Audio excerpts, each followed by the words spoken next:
क्या ज्यादा। इवेंचुअली कभी कभी स्ट्रीमिंग ऐसा हो जाता है, लेटेंसी का अगर फैक्टर काम करता है तो लेटेंसी कई बार हाई रहती है ना। लो लेटेंसी के चलते सब चीज सही रहती है, हाई लेटेंसी हो जाती है तो थोड़ा सा कुछ माइक्रो सेकंड्स का डिले हो जाता है, जैसे जो मैं डिफरेंस आ जाएगा। फ्रांसीसी क्रांति के बारे में हम लोगों ने देखा था कि फ्रांस के सोसाइटी के क्या माहौल चल रहे थे और फ्रांस की सोसाइटी में क्या क्या कंडीशंस थी जिसकी वजह से रिवॉल्ट होने जैसी नौबत आ गई थी, और उस रिवॉल्यूशन में बहुत सारे फैक्टर्स इकट्ठा काम कर रहे थे। ठीक है sir, class not is enough, class not is enough और नॉट का क्या मतलब होता है? नोट, आप शायद क्लास नोट्स के बारे में पूछना चाह रहे हैं मेरे ख्याल से। क्लास नोट्स इनफ है कि नहीं है? अगर क्लास नोट्स इनफ नहीं होते तो फिर मेरे पढ़ाने का कोई फायदा नहीं होता।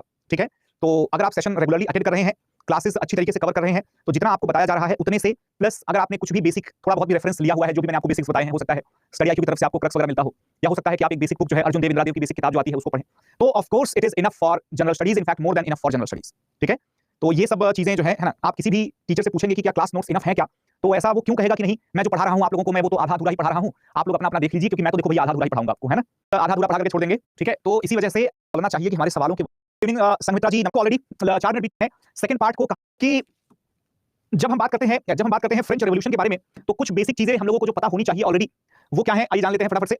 तो अभी तक हम लोगों ने क्या देखा भाई? अभी तक हम लोगों ने देखा एक टाइम लाइन हम लोग देख रहे हैं। इस टाइम लाइन में हमने सपोज 1754 से शुरू किया। ठीक है, और इसलिए 50 ना 4 के बजाय मैं करूंगा 1750। ठीक है, 1750 के डिकेड से शुरू किया, 1750 का डिकेड है। उसके पहले यूरोपियन सोसाइटी में बहुत सारे बदलाव जो है वो आ रहे थे, जिनका इंपैक्ट देखने को हमें मिल रहा था। ठीक है ना। अच्छा, एक बात और देखिएगा। अच्छा, इसके बाद फिर क्या होता है? इसके बाद अच्छा, कल की क्लास का ओवरव्यू दे दीजिए तो कनेक्ट बेटर होगा। मतलब आप लोग बाज नहीं आओगे, है ना। कितनी बार बोला है कि क्लास में आने से पहले ये आप लोगों का काम है कि आप रिवाइज करके आओ। ओवरव्यू आप नहीं भी बताओगे तब भी मैं दूंगा, है ना। तो आप लोगों से बहुत ही विनम्रतापूर्वक हाथ जोड़ के मैं रिक्वेस्ट करता हूं कि प्लीज मुझे मेरा काम मत बताइए दोस्त, है ना। आप लोग अपनी तरफ से मेहनत करिए, हम अपनी तरफ से मेहनत करते हैं, दोनों के कंबाइंड एफर्ट से ही रिजल्ट निकलेगा। मैं तो आप लोगों को वही बताने जा रहा हूं, है ना, वही बताने जा रहा हूं। तो प्लीज जहां पर मांगा जाए वहां पर सजेशन दीजिए, अदरवाइज ध्यान से सेशन को अटेंड कीजिए। ठीक है, इससे आपका कंसंट्रेशन बेटर रहेगा और लेक्चर्स को हमेशा रिवाइज करके ही क्लास में बैठिए। ठीक है, रिवाइज नहीं करके आएंगे तो फिर आपको भी कुछ मजा नहीं आएगा। ठीक है ना, थोड़ा सा चीजों को ना थोड़ा सा डिसिप्लिन वाले एंगल पर थोड़ा ज्यादा काम करने की जरूरत है। Discipline is very very essential in the preparation as well as in conduct, both the things. 1750s हम लोग एक बार थोड़ा सा रिकैप कर लेते हैं। ठीक है, 1750 के दशक में क्या होता है? Socio cultural and religious changes जो है ये यूरोपियन सोसाइटी में आना शुरू हो जाते हैं, है ना। ये ड्रामा करना शुरू कर चुका है। मैं इसको एक बार रीलॉन्च कर देता हूं जरा, ये क्या इशू है पता नहीं इसका।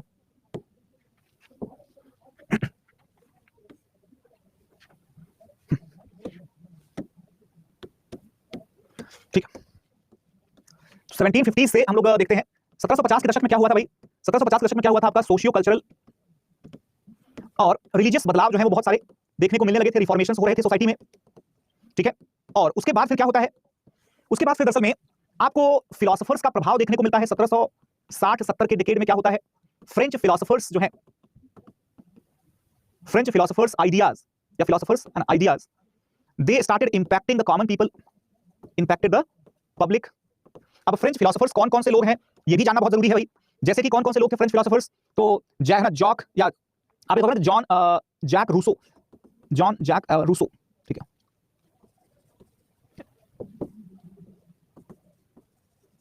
रूसो। उसके अलावा वोल्टेयर, उसके अलावा जो है चार्ल्स डी मॉन्टेस्क्यू, इन सब के बारे में हम लोग पढ़ चुके थे। हम लोगों ने फिर ये पढ़ा कि 17 अब ये इसको क्या हो गया भाई? अच्छा जी, 1776 से लेकर के 1783 के बीच में यूएसए वॉर ऑफ इंडिपेंडेंस जो है चलता है। ठीक है, इस यूएसए वॉर ऑफ इंडिपेंडेंस में अगर हम देखें, ध्यान रखिएगा, तो दोस्तों इसमें आप लोगों को एक चीज दिखेगी कि यहां पर फ्रेंच आर्मीज जो है, right, French आर्मीज they were involved in the freedom struggle. और उन लोगों ने देखा कि यार ये फ्रीडम स्ट्रगल में हम लोग यहाँ के फ्रीडम स्ट्रगल की लड़ाई लड़ रहे हैं और हमारे यहाँ की जनता तो परेशान हो रही है, पिस रही है। इस बात से उनको काफी गहरा असर पहुंचा। और फाइनली क्या होता है 1788 में, राइट, 1788 में क्या होता है दोस्तों? यहां पर हो जाता है the call of estates general. ठीक है, 1788 में एस्टेट्स जनरल की बैठक जो है वो बुलाई जाती है। क्यों बुलाई जाती है? To impose the new taxes. ठीक है, इंपोज द न्यू टैक्सेस। और इसके बाद फिर जब इसकी बैठक होती है फाइनली 1789 में इसकी बैठक होती है, तो वहां पर आपको पता है कि 3 एस्टेट्स होते हैं, first, second and third estate. जो कि थर्ड एस्टेट था, इसमें आपके मिडिल क्लास, इसमें आपके ट्रेडर्स, है ना, इसमें आपके पीजेंट्स, है ना, वर्कर्स और लैंडलेस लेबरर्स सब इसमें शामिल थे। ठीक है, और फर्स्ट वाले में कौन था भाई? तो फर्स्ट वाले में जो है आपके क्लर्जीज हुआ करते थे। सेकंड वाले में कौन थे? सेकंड वाले में जो है आपके अरिस्टोक्रेट्स और नोबल्स हुआ करते थे, अरिस्टोक्रेट्स एंड नोबल्स हुआ करते थे। ये सब आप लोगों को याद होगा, आई होप सो कि सभी को याद हो। अब इसके बाद फिर क्या होता है दोस्तों, ये जो थर्ड वाला स्टेट रहता है, थर्ड स्टेट ने क्या किया, इन्होंने डिमांड किया, right, they demanded what, they demanded equal voting rights, है ना, equal voting rights, and they also demanded the equal position to that of the first and second estates. ठीक है, लेकिन इनको क्या कर दिया गया, इनको डिनाई कर दिया गया, so their demands were declined, demands were declined. तो उसका रिजल्ट क्या निकलता है, उसका रिजल्ट ये निकलता है कि जो थर्ड स्टेट था, दे डिक्लेयर्ड देमसेल्व्स, राइट, उन्होंने अपने आप को क्या किया, declared themselves as national assembly. क्या बोल दिया, अपने आप को नेशनल असेंबली बोल दिया। ठीक है, नेशनल असेंबली बोलने के लिए जो इन्होंने घोषणा की थी, उस घोषणा को क्या कहा जाता है, उस घोषणा को कहा जाता है tennis court, right, tennis court oath. ठीक है ना, टेनिस कोर्ट ओथ। यहां तक तो हम सभी लोग मेरे ख्याल से पढ़ चुके हैं। यस और नो एवरीबॉडी, फटाफट बता दीजिए जल्दी से, क्या सभी लोगों को यहां तक का पूरा क्रोनोलॉजिकल ऑर्डर या सीक्वेंस जो है वो अच्छी तरीके से समझ में आ गया कि नहीं आ गया? ये हम लोग कल के लेक्चर में ऑलरेडी पढ़ चुके हैं। ठीक है, अब इसके आगे के इवेंट्स हम लोग आज पढ़ेंगे। आगे के इवेंट्स जो है अगर हम लोग देखें दोस्तों, तो पहले मैं उसका भी एक ओवरऑल सीक्वेंस आप लोगों को बना करके बता देता हूं, ताकि फिर वही चीज जब हम लोग दोबारा पढ़ेंगे तब आप लोगों को बहुत ईजी लगेगा। ठीक है, तो दोस्तों फिर यहां से शुरुआत फिर से हो जाती है, और अब हम लोग बात कर रहे हैं 1790 से लेकर के, और हम लोग बात करेंगे 1871 तक, 1871 तक। फ्रांस की क्रांति कोई एक सिंगुलर इवेंट नहीं है, क्रांति तो हुई और क्रांति खत्म भी हो गई। क्रांति खत्म कब हो गई उसकी चर्चा हम लोग यहां पर ही कर देते हैं, दैट इज 1799 में जो है वो द एंड ऑफ रिवॉल्यूशन कहा जाता है, एंड ऑफ रिवॉल्यूशन। ठीक है, तो 1790 में क्या होता है दोस्त, 1790 में दरअसल में नेशनल असेंबली जो है, नेशनल असेंबली, उन्होंने क्या करना शुरू किया, तो यहां पर शुरू हो जाता है दोस्तों, the national assembly asked for constitutional monarchy. किसके लिए, कॉन्स्टिट्यूशनल मोनार्की के लिए जो है इनकी डिमांड रहती है। ध्यान रखिएगा, राजा तैयार हो गया कंसेशंस के लिए, लेकिन उसमें भी दो तरीके के लोग थे। ठीक है, दो तरीके के मेजर ग्रुप्स हुआ करते थे, two major groups emerged among the revolutionaries. जो क्रांतिकारी थे उसमें जो है दोस्तों दो मेजर ग्रुप्स का इमर्जेंस हो जाता है। ठीक है ना, क्या बोलते हैं उनको, दोनों मेजर ग्रुप्स में से आप लोगों ने शायद नाम सुना हो कभी ना कभी, तो जैकोबिन्स, राइट, जैकोबिन्स का नाम सुना कभी, एनीवन? और एक थे जेनोदिन्स। ठीक है, स्पेलिंग थोड़ा सा भी हम लोग देखेंगे एग्जैक्टली, शायद कुछ गड़बड़ होती है, फ्रेंच वर्ड्स की स्पेलिंग बहुत इधर-उधर होती है। ठीक है ना, तो आप लोग उसके लिए परेशान मत होइएगा कभी, हम लोग स्पेलिंग को हमेशा करेक्ट कर लेंगे, है ना, कोई दिक्कत नहीं होगी। तो जैकोबिन्स और जेनोदिन्स जो है दरअसल में ये दो अलग-अलग ग्रुप्स हुआ करते थे। आप इनको ऐसा मान के चलिए कि अगर नाम आपको, अगर टर्म्स याद नहीं हो रहे हैं, फ्रेंच वाले जो टर्म्स हैं खासकर, तो परेशान होने की जरूरत नहीं है। सिर्फ इतना याद कर लीजिए कि जैकोबिन्स इंपॉर्टेंट है। ये इंपॉर्टेंट क्यों है, क्योंकि इंडिया की हिस्ट्री के साथ इसका जो है वो कनेक्शन है। टीपू सुल्तान ने अपने आप को जैकोबिन्स का मेंबर जो है वो डिक्लेयर कर दिया था कि he is the follower of the member of Jacobins. ठीक है ना, तो ये जो है दोस्तों, they were the aggressive, right, they were aggressive revolutionaries. ठीक है ना, ये लोग लेफ्टिस्ट हुआ करते थे, है ना, left side seated, okay, left side seated group. और ये लोग जो है थोड़े से कॉम्प्रोमाइजिंग पोजीशन में थे, कॉम्प्रोमाइजिंग, मॉडरेट ऑर्थोडॉक्स। ठीक है ना, मॉडरेट ऑर्थोडॉक्स। तो ये लोग जो है राइट साइड सीटेड थे। अब ये लेफ्ट साइड और राइट साइड का क्या मतलब होता है, लेफ्ट साइड का और राइट साइड का जो मतलब है दोस्तों, दरअसल में जब बैठक हो रही थी तो फिर क्या होता है, तो फिर ये अगर राजा की पोजीशन है तो राजा का जो राइट साइड है या राजा का जो लेफ्ट साइड है, ठीक है, उस तरफ जो है, अच्छा ये राइट साइड ये लेफ्ट साइड जो है ना, ये मैंने अपने हिसाब से बनाया है। अगर राजा आप लोगों को फेस कर रहा है तब राजा का लेफ्ट ये होगा, राजा का राइट होगा। तो आप लोग इसकी चिंता मत करिए, आप बस इतना समझ लीजिए कि जिधर भी लेफ्ट जिधर भी राइट है, तो राजा के लेफ्ट में और राजा के राइट में जो कम्युनिटीज या जो ग्रुप्स बैठे थे, तो जो लेफ्ट में जिनको जगह दी गई थी वो लोग एग्रेसिव थे, रिवॉल्यूशनरीज थे, वो लोग जो है ना, दे वांटेड टू या they wanted complete end of the monarchy, यानी कि राजतंत्र का पूरी तरीके से अंत चाहते थे ये लोग। जबकि वहीं दूसरी तरफ थोड़े से ऑर्थोडॉक्स वाले थे, है ना, थोड़े से ऑर्थोडॉक्स वाले थे, तो वो लोग कहलाते थे आपके, है ना, जो राइट विंग। दोस्तों ये क्या बन गए, जो लिबरल थे, या लिबरल के बजाय मैं कहूंगा लिबरल तो नहीं थे, एग्रेसिव थे, एक्सट्रीमिस्ट थे, बदलाव चाहते थे, यानी कि प्रो चेंजर्स थे, ये लोग हो गए लेफ्ट। ठीक है ना, और जो लोग नो चेंजर्स थे ये लोग हो गए राइट, ये लोग हो गए राइट। ठीक है ना, ध्यान रखिएगा। आज भी जो है पॉलिटिकल जगत में आप लोग लेफ्टिस्ट और राइट विंग पॉलिटिशियंस के बारे में सुनते होंगे, तो जो व्यक्ति अपने कल्चर पर, अपनी ट्रेडिशन पर, अपनी परंपरा पर अपने आप को मेंटेन रखना चाहता है, ऑर्थोडॉक्स यानी कि रूढ़िवादी या पुराने तरीकों में अभी भी विश्वास करता है, उसे कहते हैं राइट विंग पॉलिटिशियंस। और जो व्यक्ति पुरानी रीति रिवाज पर, पुरानी परंपराओं पर, पुराने कस्टम्स, ट्रेडिशंस, रिचुअल्स और प्रैक्टिसेस पर कंटिन्यूअसली सवाल खड़ा करता है, उनकी आलोचना करता है, उनको क्रिटिसाइज करता है और उन्हें रिप्लेस करने की बात करता है with the scientific and logical approach, ऐसे लोगों को लेफ्टिस्ट या फिर वामपंथी कहा जाता है। ठीक है ना, ध्यान रखिएगा। तो ये आप समझ लीजिएगा कि जो कंजर्वेटिव होता है, परंपरावादी, उसे राइट विंग कहा जाता है, और जो है ना, जो है मॉडर्निस्ट होता है या आधुनिकतावादी, उसे लेफ्ट विंग कहा जाता है। ठीक है ना, लेफ्ट विंग कहा जाता है। आई बात सबको समझ में, आई होप कि सभी लोग अच्छी तरीके से समझ गए हैं और आज के बाद कभी भी कोई कंफ्यूजन नहीं होगा किसी भी व्यक्ति को। ठीक है, हाँ जी। अब इसके बाद फिर क्या होता है दोस्तों, जो ये नेशनल असेंबली है, नेशनल असेंबली, इन्होंने क्या किया, इन्होंने दरअसल में नेशनल असेंबली ने जब अपना काम पूरा कर दिया, है ना, when they prepared the constitution, right, तो उस कॉन्स्टिट्यूशन में the France was declared as constitutional monarchy, constitutional monarchy, ठीक है ना, ये तो हम लोग अभी तक देख ही चुके हैं। अब उसके बाद क्या होता है, उसके बाद की स्टोरी ज्यादा इंपॉर्टेंट है। अब देखो भाई, जैसे ही यहां पर जैकोबिन्स वाला जो ग्रुप है, जैकोबिन्स वाला जो ग्रुप है दोस्तों, इन लोगों ने क्या किया, इन लोगों ने काफी ज्यादा डोमिनेट करना शुरू कर दिया, और इनके डोमिनेशन की वजह से क्या होता है, इनके डोमिनेशन की वजह से जो कुछ नोबल्स होते हैं जिनको पसंद नहीं आता है ये सब रिफॉर्म्स, ये नोबल्स क्या करते हैं दोस्तों, ये नोबल्स 1791-92 में क्या करते हैं, the conspiracies against the revolutionaries, ठीक है। इस कॉन्स्पिरेसी का एक हिस्सा होता है दोस्तों जिसे कहते हैं, है ना, ऑस्ट्रियन इन्वेजन। तो ऑस्ट्रिया ने क्या किया, ऑस्ट्रिया अटैक कर देता है फ्रांस के ऊपर। क्यों अटैक कर देगा, ऐसे बेवजह में अटैक कर देगा क्या, जी नहीं। एक्चुअल में ऑस्ट्रिया इसलिए अटैक कर देगा क्योंकि यहां पर ध्यान रखिएगा आप सभी लोग कि Austria, Prussia, Prussia is equal to होता है जर्मन स्टेट, है ना, ओल्ड जर्मन स्टेट, ठीक है ना। Austria, Prussia, Russia etcetera, they were all enraged due to the French Revolution, ठीक है ना। फ्रेंच रेवोल्यूशन की वजह से ये लोग काफी ज्यादा नाराज थे, परेशान थे, क्योंकि इनको भी डर था किस तरीके का, they feared the similar revolution, similar reactions from their public, है कि नहीं। इन लोगों को भी लगता था कि ये लोग जो है अपनी जनता का विद्रोह कहीं ना देख बैठे, इनकी जनता कहीं ना कहीं ऐसा ही क्या कर दे, इसी तरीके से क्या कर दे, इनको विद्रोह के खिलाफ कर दे। तो इन्होंने सोचा कि चलो हम लोग साथ देते हैं, किसका साथ देते हैं, हम लोग नोबल्स का साथ देते हैं, राइट, राजाओं का साथ देते हैं, और फ्रांस के रिवॉल्यूशनरीज को डिफीट करने की कोशिश करते हैं। अब होता क्या है दोस्तों कि 1792 में फ्रांस के क्रांतिकारी सैनिकों की सेना, क्रांतिकारियों की जो सेना होती है फ्रांस की, वो सेना हार जाती है ना, वो सेना हार जाती है। अब उस सेना के हारने के बाद जो फ्रांस के क्रांतिकारियों का पूरा एग्रेशन था, जो गुस्सा था, ये गुस्सा निकलता है किस पर, ये गुस्सा निकलता है फ्रांस के राजा लुई 16 पर। लुई 16 दरअसल में उससे, है ना, उससे परमिशन मांगी गई थी कि भाई आप हमें और भी ज्यादा रिसोर्सेज प्रोवाइड कीजिए, हम लोग आर्मी की स्ट्रेंथ के लिए काम करना चाहते हैं। उसने मना कर दिया था क्योंकि वो तो खुद ही चाहता था कि क्रांतिकारी लोगों को कुचल दिया जाए। और उसके वजह से फिर क्या होता है, उसकी वजह से जब फ्रेंच लोग हार जाते हैं तो अपने राजा को घसीट करके, है ना, घसीट करके जो है बाहर निकालते हैं महल से, उसके खिलाफ जो है ट्रायल चलाया जाता है। और वो ट्रायल जो है एक तरीके से अनप्रेसिडेंटेड ट्रायल था, जिसमें कि उसे गिलोटीन से, गिलोटीन का मतलब क्या होता है, एक तरीके का आप ये मान के चलिए कि, है ना, एक लकड़ी का ऐसा इंस्ट्रूमेंटल अरेंजमेंट होता है, मैकेनिज्म होता है, जिसमें एक बहुत बड़ा सा काटने वाला, है ना, जो है बहुत ही शार्प वेपन लगा रहता है, ब्लेड लगा रहता है, उस ब्लेड से गला काट करके अलग कर देते हैं, ठीक है ना। उसको क्या कहते हैं, उसको कहते हैं गिलोटीन, राइट, क्या कहते हैं, गिलोटीन, ठीक है। तो ऋतिक राज कहते हैं गिलोटीन, नहीं वो अलग होता है, गिलोटीन कहते हैं इसको, ध्यान रखिए। हाँ बिल्कुल, आप लोगों ने पॉलिटी में पढ़ा होगा ना, गिलोटीन मोशन, ऐसा बिल्कुल सही।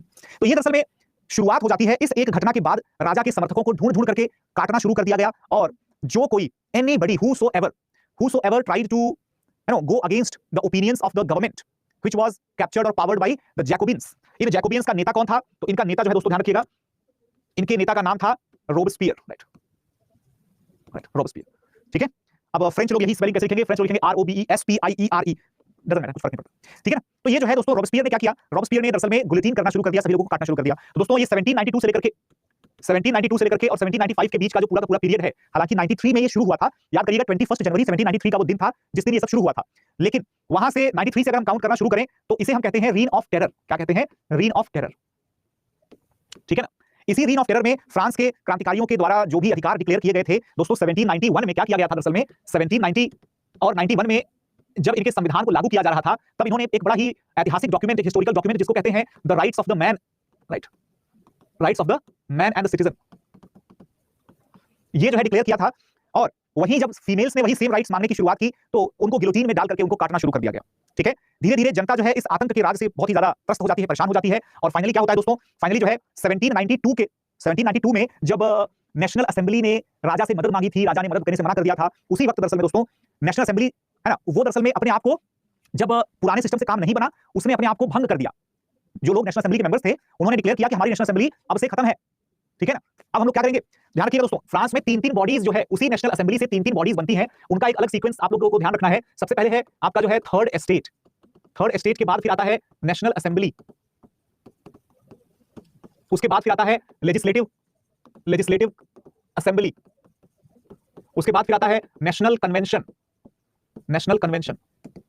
तो दोस्तों जिस समय फ्रांस के पहले संविधान का निर्माण हुआ था, जिसे नेशनल असेंबली ने बनाया था, उस संविधान के निर्माण के तुरंत के बाद उन्होंने अपने आप को लेजिस्लेटिव असेंबली डिक्लेयर कर दिया था, यानी कि राष्ट्रीय सभा से बदल करके विधानसभा अपने आप को कहने लगे थे।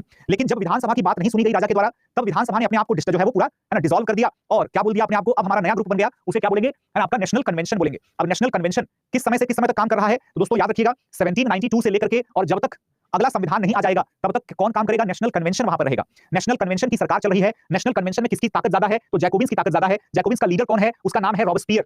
रॉबस्पियर क्यों बदनाम है, क्यों ताकतवर है, ये ध्यान रखिएगा। तो ये जो है रॉबस्पियर दरअसल में दोस्तों ये रीन ऑफ टेरर का एक तरीके से इंचार्ज था ये, लेकिन धीरे धीरे क्या किया गया, ही हिमसेल्फ वाज गिलोटिन्ड, राइट। इसको खुद ही जो है इसका ही गला काट दिया गया और directory got into the power where the total 5 members were there, जिसमें कि पांचों के पांचों जो है 1 year each, the head of the directory, right, head of the directory। यानी कि फ्रांस के साथ एक तरीके से ना मजाक टाइप का हो रहा था। फ्रांस का जो है बिल्कुल, फ्रांस की जनता को तो सब भूल चुके थे, जनता तो बाहर में जाए, ये लोग जो क्रांतिकारी लोग थे, ये क्रांतिकारी आपस में ही डिस्टर्ब हो गए थे। अब आप समझिए जरा इस बात को कि रॉबस्पियर को फांसी पर किसने चढ़वाया, रॉबस्पियर को फांसी पर चढ़वाने वाले लोगों में उसी के जैकोबियंस का ही हाथ था, ठीक है ना। उसी के जैकोबियंस जो हैं उनमें से ही कुछ लोग अपना अलग ग्रुप बना लेते हैं जो थोड़े से मॉडरेट हुआ करते थे। उनको ये लगता था कि हमने लुई 16 को तो मार ही डाला है ना, हमने लुई 16 को तो 1793 में खत्म कर दिया और 8 या 9 महीने के बाद उसकी वाइफ मैरी एंटोनी को भी मार दिया। अब जो है कोई बचा नहीं है, अब तो हमें जनता के लिए काम करना चाहिए, संविधान बना करके काम करना चाहिए। लेकिन संविधान बनने का नाम ही नहीं ले रहा था, उल्टा मारकाट मची हुई थी। तो उन लोगों ने क्या किया कि रॉबस्पियर को ही खत्म कर दिया और आपस में डिसाइड करके क्या कर दिया, आपस में डिसाइड करके 5 लोगों का एक ग्रुप बनाया। उस 5 लोगों के ग्रुप को कहा गया डायरेक्टरी, और उस डायरेक्टरी ने क्या करना शुरू कर दिया, उस डायरेक्टरी ने वापस से रिपब्लिक एडमिनिस्ट्रेशन शुरू कर दिया। ध्यान रखिएगा, ठीक है ना, वापस से रिपब्लिक एडमिनिस्ट्रेशन शुरू कर दिया। ये कब की बात है दोस्त, डायरेक्टरी का शासन कब चलता है, डायरेक्टरी का शासन जो है 1795 में चलता है। 1795 में द रूल ऑफ डायरेक्टरी जो है, रूल ऑफ डायरेक्टरी। लेकिन उसमें से एक नेपोलियन भाई साहब होते हैं। नेपोलियन भाई साहब जो है 5 फुट 6 इंच के आसपास की हाइट थी, बहुत ज्यादा जो है मतलब लंबे चौड़े कद-काठी के नहीं थे, लेकिन क्रांतिकारियों की सेना में एक बहुत ही बेहतरीन कमांडर के तौर पर अपने आप को एस्टैब्लिश कर चुके थे। क्योंकि एक समय आएगा 1799 का वो समय आएगा जब नेपोलियन ने काउंसिल के डायरेक्टर का पद संभाला। ध्यान रखिएगा, डायरेक्टरी का चीफ काउंसिल बन जाते हैं वो, मतलब कि डायरेक्टरी के मुखिया। अब उन्होंने अपने आप को परमानेंट जो है चीफ डिक्लेयर कर दिया और पूरी की पूरी डायरेक्टरी को भंग कर दिया, पूरा कंट्रोल अपने हाथों में ले लिया। ध्यान रखिएगा, और 1799 से लेकर के 1804 तक, 1804 तक ये पूरी तरीके से एक तानाशाह के रूप में रूल करता है, किसके ऊपर, फ्रांस के ऊपर, ठीक है। तो इसीलिए यूपीएससी में एक क्वेश्चन पूछा जाता है कि फ्रांस की क्रांति जहां से शुरू हुई थी वहीं आकर के रुक गई, या फिर एक क्वेश्चन ऐसा भी पूछा जाता है कि the outcome of the French revolution was it's abolition. मतलब सोचो कितनी बड़ी बात है कि अगर मैं आपको इतिहास पढ़ाऊं और मैं एक सवाल पूछूं कि आपको इतिहास पढ़ाने का मतलब है कि आपको जो कुछ भी इतिहास आता है उसे खत्म कर देना, ये तो बड़ी ही बेकार बात हो जाएगी, बहुत ही गलत बात हो जाएगी। उसी तरीके से नेपोलियन जो कि खुद ही फ्रांस की क्रांति का एक प्रोडक्ट था, right, he himself was the outcome of the French revolution itself, isn't it. लेकिन he himself abolished, right, he himself abolished the French Republic and re-established himself as the emperor of the France। अपने आप को वापस से France का राजा या सम्राट घोषित कर दिया, ठीक है। अब जब आपने सर लिंक नहीं लगती, लिंकिंग बनाकर पढ़ाइए प्लीज। श्वेता जी क्या लिंक नहीं लग रही है बताइए, है ना, मतलब जितना ज्यादा मैंने मतलब सजेशंस स्वीकार किए हैं उतना ही ज्यादा इंप्रूवमेंट हुआ है। तो बताइए मैडम आपका क्या सजेशन है भैया, कितने लोगों को कुछ लिंक नहीं बन रहा है, कितने लोगों को कुछ लिंक नहीं बन रहा है, बताइए जरा मुझे। How many of you are not able to understand any single thing, any single thing. हाँ, कीर्ति रावत और श्वेता जी आप दोनों को कह रही हैं कि हाँ ये कोई भी लिंक नहीं बन रहा है, क्योंकि ये लिंक जो है अभी आप लोगों का लेक्चर ना, अभी आप लोगों का लेक्चर जो है वो आगे बढ़ेगा तब लिंक बनेगा। अभी मैं आप लोगों को आगे की चीजें बता रहा हूँ, ठीक है, आगे की चीजें बता रहा हूँ, इसलिए लिंक अभी नहीं बन रहा है, ध्यान रखिएगा, ठीक है। हाँ, और जब ये आप पहली बार, अभी आप पहली बार देख रहे हैं, है ना, अभी आप इसे पहली बार देख रहे हैं, अब जब आप यही चीज पढ़ेंगे आगे, जब आप यही चीज आगे पढ़ेंगे तो फिर क्या हो जाएगा, देखो ये सब पूरा लिखा हुआ है यहाँ पर, जब आप यही सब आगे पढ़ेंगे तो लिंक नहीं, पता नहीं फिर तो है सब कुछ बन जाएगा। हाँ, थोड़ा ब्रेक तो हो रहा है ना, जरा मुझे आप लोग पूरी तरीके से कस्टमाइज ही कर देते हैं ना, आप ही लोग बता दीजिए कि कहां ब्रेक हो रहा है, जोड़ देंगे उसे भी, है ना। आप लोग कोई शब्द अगर नहीं सुन पा रहे हैं सही से, या अगर कोई लिंक जहां से ब्रेक हो गया, देखिए भाई प्रॉब्लम एकदम से उठा देना या ये बोल देना कि हाँ सही नहीं लग रहा है। अब 150-200 लोग हैं, अगर तो उसमें से 1-2 लोगों को नहीं समझ में आएगा तो जाहिर सी बात है दिक्कत हो जाएगी। तो just tell me exactly where did you not find the link, कहां पर लिंक आपका समझ नहीं आया, बताइए मैडम। श्वेता जी बताएंगे मेरे को, I want an answer from Shweta and I also want an answer from what is the name, Kirti. हाँ जी फटाफट बताइए, आंसर बताइए फटाफट से जल्दी से, so that I can just make sure कि नहीं लास्ट क्लास को छोड़ दीजिए, आज अभी की क्लास में मैं सिर्फ एक ओवरव्यू, सिर्फ एक स्टोरी बता रहा हूं कि ऐसा ऐसा ऐसा ऐसा हुआ था, ऐसा ऐसा ऐसा हुआ था। अभी मैंने लेक्चर के कंटेंट को टच भी नहीं किया है, ठीक है। कोर्स ऑफ रिवॉल्यूशन मैंने नाम लिया था क्या Kirti, did I take the name of course of revolution anywhere, मैंने कहीं पर भी कोर्स ऑफ रिवॉल्यूशन का नाम लिया था? हाँ जी बताइए मुझे।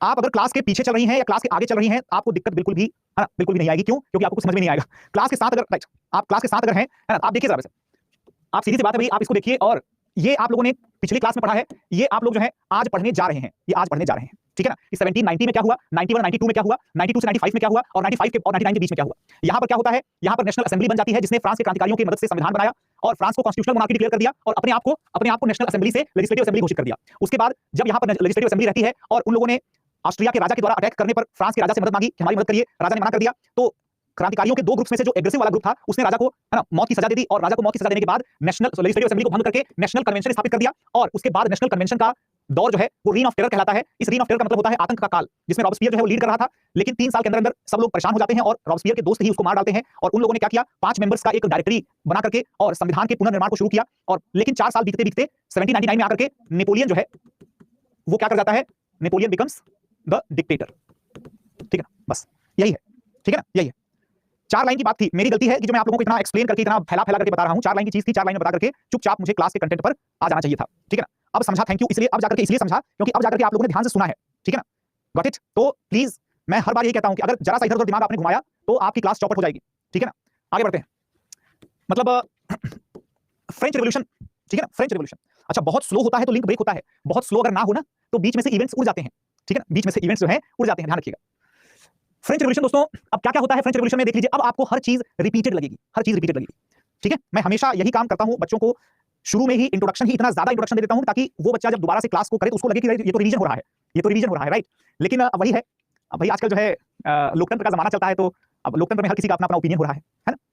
एग्जैक्टली, एब्सोल्युटली युवराज, आप खुद सोचिए, पहली बार है लेकिन फर्स्ट क्लास में ही अगर हम 2-2 बार वही चीज करवा देते हैं, क्लास थोड़ी सी लंबी हो जाती है लेकिन दिमाग में फिक्स हो जाता है। वरना एक बार ऐसे बता करके करना तो मतलब है ना, क्या ही है, ठीक है ना।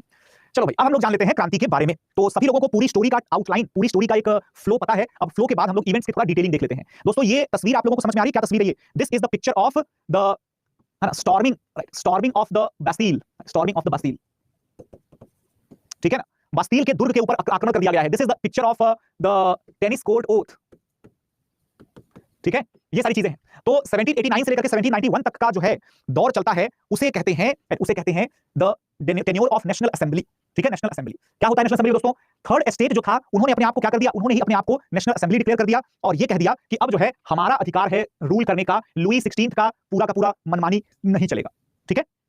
Oath of the tennis court, ये oath of the tennis court क्या चीज है? दरअसल में जब इन लोगों ने थर्ड एस्टेट ने अपने आप को नेशनल असेंबली डिक्लेयर कर दिया था, तब इन लोगों ने क्या बोला कि हम चाहते हैं कि राजा के दरबार में जाकर के एक शपथ ले, राजा के सामने डिक्लेरेशन दें कि साहब अब सिर्फ आपका रूल नहीं चलने वाला है, हम जनता है, हम अपना रूल खुद एस्टैब्लिश करेंगे। लुई 16 इन सब के लिए बिल्कुल भी मूड में नहीं था। उसने क्या किया, उसने महल के बाहर जो है सैनिक तैनात कर दिए और जितने भी कन्वीनर्स थे, टोटल मिलाकर के मेंबर्स वगैरह, उन सबको आने से भगा दिया, मना कर दिया। तो ये सब लोग चले जाते हैं कहां? टेनिस कोर्ट चले जाते हैं और टेनिस कोर्ट जो है रॉयल टेनिस कोर्ट में जाकर के और वहीं पर एक शपथ लेते हैं कि अब से हम जो है फ्रांस के रूलर्स हैं, we are the rulers, right, we will make sure कि Louis 16 will submit to us, ठीक है। अब उसके बाद फिर क्या होता है भाई, जब ये शपथ लेने के बाद जब इन्होंने नेशनल डे मनाना शुरू कर दिया, राइट। अब नेशनल डे तो बहुत बड़ा चैलेंज था। फ्रांस के राजा ने क्या किया कि इन लोगों में से बहुत बड़ी संख्या में अरेस्ट वगैरह करवा लिया, लोगों को जेल में बंद कर दिया। फ्रांस की जनता इतनी नाराज होती है कि उन्होंने क्या किया, बास्टिल के दुर्ग पर, बास्टिल के फोर्ट पर अटैक करके और अपने जितने भी बंद हुए कैदी थे दोस्त, उन सबको छुड़वा लिया, ठीक है। और उसके बाद उन्होंने क्या किया, उसके बाद उन्होंने declaration of the rights of the man and the citizen, क्या किया, declaration of the rights of the man and the citizen. इसमें आप देख सकते हैं ऊपर एक डिवाइन लाइट जो है, ठीक है ना, ये डिवाइन लाइट, मुझे कौन बताएगा इस प्रकाश पुंज का मतलब क्या है जो कि त्रिभुज से निकल रही है, जिसमें की आंख बनी हुई है? हाँ जी, what is the significance of this particular triangle which is having an eye also? A new hope, Priyal Tiwari is having a very great poetic mind. Illuminati, illuminati, illuminati, ये आजकल बड़ा सब इल्यूमिनाटी कह रहे हैं, इल्यूमिनाटी होता क्या है? Yatendra Pal, very good answer, God, दिव्य ज्योति, enlightenment, illuminati, liberty, equality, fraternity. बेटा ये है, this is called as the trinity, the holy trinity, the holy trinity, okay. ये होली ट्रिनिटी क्या होती है दरअसल दोस्तों? होली ट्रिनिटी का मतलब होता है the God, the son, the angel, ठीक है ना। गॉड, सन एंड एंजल, आप जितना सोच रहे हैं उतनी बड़ी बात नहीं है इसमें। ये दरअसल में क्या है, ये दरअसल में ईश्वर के 3 है ना, क्या है, प्रतिबिंब है। ईश्वर के 3 प्रतिबिंब हैं, एक तो ईश्वर, दूसरे उनके पुत्र, तीसरे उनके दूत, ठीक है। तो दूत तो बहुत सारे होते हैं, प्रॉफिट्स जिनको कहा जाता है, ठीक है ना, एंजल्स। और जो एंजल्स जमीन पर आ गए उपदेश देने के लिए प्रॉफिट हो गए। और बेटा कौन है? बेटा जो है वो एकमात्र है। क्रिश्चियंस बिलीव करते हैं कि भगवान का सिर्फ और सिर्फ एकमात्र बेटा है। Sharmila ji, that is only right, जो स्पिरिट है, God, son and the spirit, है ना, वही स्पिरिट जो है अलग अलग फॉर्म्स में एंजेलिक, है ना, एंजेलिक रूप जो है वो लेती है। बिल्कुल एग्जैक्टली सही कहा, ठीक है। तो यहां पर गॉड यानी कि फादर, सन यानी कि क्राइस्ट और स्पिरिट, होली स्पिरिट यानी कि एंजल या प्रॉफिट्स जो भी है, ठीक है। तो ये जो है 3 पवित्र अस्तित्व में जो है माने जाते हैं as per the Christian belief. तो यही डिक्लेयर कि यहां से निकलने, मतलब सोचो जरा, क्रांतिकारी होकर के भी ईश्वर के आशीर्वाद से मिलने वाले जो ईश्वर की रोशनी में हमने क्या किया है, ईश्वर के आशीर्वाद से हमने ये डिक्लेयर किया है declaration of the rights of the man and the citizen, जिसमें कि प्रियम्बल है और प्रियम्बल के अलग अलग पॉइंटर्स लिखे हुए हैं। आप देख सकते हैं टोटल मिलाकर के 17 पॉइंटर्स लिखे हुए हैं दोस्तों। कितने पॉइंटर्स हैं? 17 पॉइंटर्स हैं, ध्यान रखिएगा, ठीक है ना, 17 पॉइंटर्स। ऑलराइट, तो ये आप लोगों ने देख लिया कि क्या है ये, है ना, the father, the son and the holy spirit, ठीक है। इसमें इन्होंने क्या किया, इसमें इन्होंने दरअसल जब अधिकारों की घोषणा कर दी, अधिकारों की घोषणा करने के बाद जो है अपने आप को जो है क्या करते हैं, राजा के महल में अधिकृत तौर पर एंट्री दिलवाना चाहते हैं, ध्यान रखिएगा। इसके लिए उन्होंने वर्साय के पैलेस पर जो है, वर्साय के पैलेस पर धावा बोलने के लिए उधर की तरफ परेड निकाली और अल्टीमेटली रॉयल फैमिली को मजबूर कर दिया, राइट, रॉयल फैमिली को मजबूर कर दिया इस बारे में कि आप जो है क्या करें, आप जो है हमारे बनाए हुए नए संविधान को स्वीकार करिए, अपनी शक्तियों को, अपने पावर्स को रिड्यूस करने के लिए रेडी होइए and accept that the France is not right no more a monarchy but it is a constitutional monarchy, ठीक है, ध्यान रखिएगा, it is a constitutional monarchy, ठीक है, ध्यान रखिएगा, ध्यान रखिए। तो ये सारी चीजें हैं। After drafting the new constitution of France which made it constitutional monarchy there sprang a number of political clubs. तो जब फ्रांस को इन्होंने क्या कर दिया, कॉन्स्टिट्यूशनल मोनार्की बना दिया, यानी कि राजा तो रहेगा लेकिन राजा मनमानी नहीं कर सकता। कॉन्स्टिट्यूशनल मोनार्की का मतलब समझिएगा, कॉन्स्टिट्यूशनल मोनार्की में राजा होता है, जैसे ब्रिटेन का राजा है, लेकिन वो राजा मनमानी नहीं कर सकता। उस राजा को as per the suggestions of the council of minister, उसके सजेशन के अकॉर्डिंग काम करना पड़ेगा, ठीक है ना, सजेशन के अकॉर्डिंग काम करना पड़ेगा। और सवाल हमारे मन में ये उठता है कि ऐसा क्यों, why are they still not willing to remove the king of France completely? Why? It is because they were actually inspired by the British monarchy, which was working as a constitutional monarchy, right, democratic monarchy, and they were idealizing the British rule, and therefore the public majority of the revolutionaries, in fact, they had this idea in their mind that if we will make a constitution, it will be great for the French people because now the ruler will be no more an autocrat, right? तो यहाँ पर अपने आप को ये लोग पूरी तरीके से एब्सोल्यूट इंडिपेंडेंट बनाने के लिए अभी तैयार नहीं थे। बट आप तो जानते ही हैं कि हर एक पॉलिटिकल ग्रुप में हमेशा दो सेक्शंस होते हैं। जैसे आप सोचिएगा कि ब्रिटिश लोगों के खिलाफ स्ट्रगल करते हुए कांग्रेस में भी इस बात पर शुरू में बड़ी कंफ्यूजन थी कि उनको स्वराज यानी कि इंडिपेंडेंस या होम रूल चाहिए या फिर उनको ब्रिटिश रूल के अंडर ही थोड़ा सा रिप्रेजेंटेशन चाहिए, है ना। तो जिसमें आप कंपेयर कर सकते हैं कि इंडिया के फ्रीडम स्ट्रगल में जैसे गंगाधर तिलक या लाजपत राय या बिपिन चंद्रपाल वगैरह जो थे, they were the supporters of the extreme idea that is the home rule, no interference of the British into the home rule. Whereas the predecessors, the seniors, जो सीनियर लोग थे, थोड़े से ज्यादा मैच्योर लोग थे, जैसे कि नौरोजी, जैसे कि गोखले, जैसे कि मेहता, ये सब लोग क्या चाहते थे कि ब्रिटिश लोगों का रूल तो कंटिन्यू रहे, हमें बस रिप्रेजेंटेशन मिल जाए, पार्टिसिपेशन मिल जाए, ठीक है ना। तो इस बात को मेरे ख्याल से आप बेहतर कोरिलेट कर सकते हैं कि फ्रांस के क्रांतिकारियों में भी दो तरीके के ग्रुप्स बन गए थे। पहला ग्रुप जो था उसको कहते थे जैकोबिन्स, जो कि बहुत एक्सट्रीम हुआ करते थे, ध्यान रखिएगा, एग्रेसिव हुआ करते थे, एक्सट्रीमिस्ट हम कह सकते हैं। और दूसरा ग्रुप जिनको ज़ेरोनिस्ट, राइट, ज़ेरोनिस्ट बोलते हैं। तो ज़ेरोनिस्ट जो होते हैं, ठीक है, ये थोड़े से right, they were slightly moderate and orthodox and right wing, ठीक है। और ये जो एक्सट्रीमिस्ट थे, ये लोग काफी ज्यादा प्रो चेंजर्स थे, ये लोग काफी ज्यादा एग्रेसिव, राइट, और एंटी मोनार्की थे, राइट, एंटी मोनार्की, ठीक है, यानी कि हम इनको एब्सोल्यूट मॉडरेट बोल सकते हैं, है कि नहीं। तो मेरे ख्याल से सभी लोगों को क्लैरिटी तो यहां पर मिल चुकी होगी पूरी तरीके से, है ना। Yes, exactly Raghavendra, very good point. Now moving further, what happened? Actually, the revolutionaries, they were trying to bring so many changes. France was probably having the most prestigious monarchy among all the European nations of the particular period. तो उस दौर के सबसे सम्माननीय राजवंश का जो है फ्रांस में रूल चल रहा था, लेकिन क्रांतिकारी उसके खिलाफ जा रहे थे, है ना। तो जिसके बदले में क्या होता है कि बहुत सारे नोबल्स जो हैं, ये लोग प्रूशिया से, ऑस्ट्रिया से, रशिया से, इन सबसे हेल्प मांगते हैं और वहां के रूलर्स हेल्प करते हैं। नाउ अब मुझे आंसर करिएगा, है ना, श्वेता मुझे आंसर करेंगी कि why do you think that these countries rulers like the Prussia and Austrian rulers, why do you think that they would have supported the attack on revolutionaries of the France? Why did they support that attack? Or why did they attack, in fact? Support क्या, खुद ही attack किया था। Yes, everyone, can you tell me the answer, the reason behind it, that why were they not happy with the revolutionaries of the France? Answer: fear of the revolution. Very good. Yes, exactly. Yash, Prabhakar, Akash, बिल्कुल, Vibha, very good, ठीक है। Because they were themselves the monarchical rulers and they did not like that the people are getting aware, the common middle class, the common lower class people, they are getting aware and they are getting aware for asking the right to rule. ये कैसे हो सकता है ना। तो revolution का डर जो है उनके मन में भी बैठा था, इसलिए उन्होंने क्या किया, इसलिए उन्होंने अटैक कर दिया। तो जो नेशनल असेंबली हुआ करती थी, उस नेशनल असेंबली ने जिस दिन संविधान लागू करके और फ्रांस को कॉन्स्टिट्यूशनल मोनार्की डिक्लेयर किया था, उसी दिन उन्होंने अपने आप को क्या बोल दिया था, नेशनल असेंबली से नाम बदल करके लेजिस्लेटिव असेंबली नाम कर दिया था। इन लोगों ने सोचा कि लुई 16 के जो नोबल्स प्रूशिया के साथ हैं या ऑस्ट्रिया का सपोर्ट कर रहे हैं, उनके ऊपर हम लोग बैन लगा देते हैं, उनके ऊपर जुर्माना लगा देते हैं। लेकिन लुई 16 ने क्या कर दिया, जुर्माने को रोक दिया, ठीक है, ध्यान रखेंगे। अच्छा, कीर्ति रावत जी कहती हैं कि and also the way Louis 16 was killed it made them to help. तो बेटा कीर्ति, अभी लुई 16 मरा नहीं है ना, इसीलिए कह रहा था कि क्रोनोलॉजी को थोड़ा ध्यान से देखिएगा। आप जरा इधर एक बार दोबारा क्रोनोलॉजी पर नजर डालिए फटाफट से तो, और देखिए जरा यहाँ पर, है ना, यहाँ पर जैकोबिन्स वगैरह सब कुछ चल रहा है, ऑस्ट्रिया प्रूशिया, लेकिन लुई 16 कब मरता है? लुई 16 मरता है 1793 में, जो कि मैंने आप लोगों को बताया था, है ना, 1793 में मरता है, ठीक है, ध्यान रखिएगा। तो ये जो इन्वेजन है दरअसल में, अभी ये इन्वेजन हो जाएगा, इस इन्वेजन में हारने के वजह से फ्रांस के विद्रोही गुस्सा हो जाएंगे, उस गुस्से में आकर के वो लोग लुई 16 को घसीट करके निकालेंगे और मार डालेंगे। ठीक है, ध्यान रखिएगा। ओके, तो defence was under whose control? Defence was under, everything was under the control of the king only, given that the king had to work as per the aid and advice of the legislative assembly. Got it? लेकिन king ने veto power यानी कि अपने royal special power का use करके और मना कर दिया। इस बात से नाराज हो जाते हैं और नाराज होकर के क्या करते हैं, ध्यान रखिएगा, है ना, जब ऑस्ट्रिया के रूलर ने अटैक कर दिया था और फ्रांस के क्रांतिकारी हार गए थे, वो लोग एनरेज यानी कि गुस्सा हो जाते हैं और गुस्सा होकर के अपने लेजिस्लेटिव असेंबली को सस्पेंड कर देते हैं और राजा को भी सस्पेंड कर देते हैं और नए चुनावों की घोषणा कर देते हैं। उस चुनाव से नेशनल कन्वेंशन का निर्माण होगा। किसका निर्माण होगा? नेशनल कन्वेंशन का निर्माण होगा। ये नेशनल कन्वेंशन क्या करेगी दोस्त? ये नेशनल कन्वेंशन क्या करेगी? नेशनल कन्वेंशन का मेन काम था, main work was to make a new constitution with no monarchy, ठीक है ना, ध्यान रखिएगा। तो नेशनल कन्वेंशन ने क्या किया दोस्तों? नेशनल कन्वेंशन ने क्या कर दिया? इन्होंने मोनार्की को पूरी तरीके से अबॉलिश कर दिया और फ्रांस को रिपब्लिक डिक्लेयर कर दिया। फ्रांस के जितने भी आदमी थे 21 इयर्स यानी 21 साल के ऊपर के एज वाले आदमियों को, सब लोगों को मताधिकार या वोटिंग राइट है वो दे दिया। एनफ्रेंचाइज्ड मतलब होता है कि gave voting rights to all French above 21। ठीक है, इसके बाद फिर एक रिवोल्यूशनरी ट्राइब्यूनल की एस्टैब्लिशमेंट की जाती है। रिवोल्यूशनरी ट्राइब्यूनल होता है दोस्तों कि क्रांतिकारी एक्ट। आकाश कुमार जी देखिए क्या लिखा हुआ है, ध्यान से देखिए, पहले ध्यान से देखिए क्या लिखा हुआ है।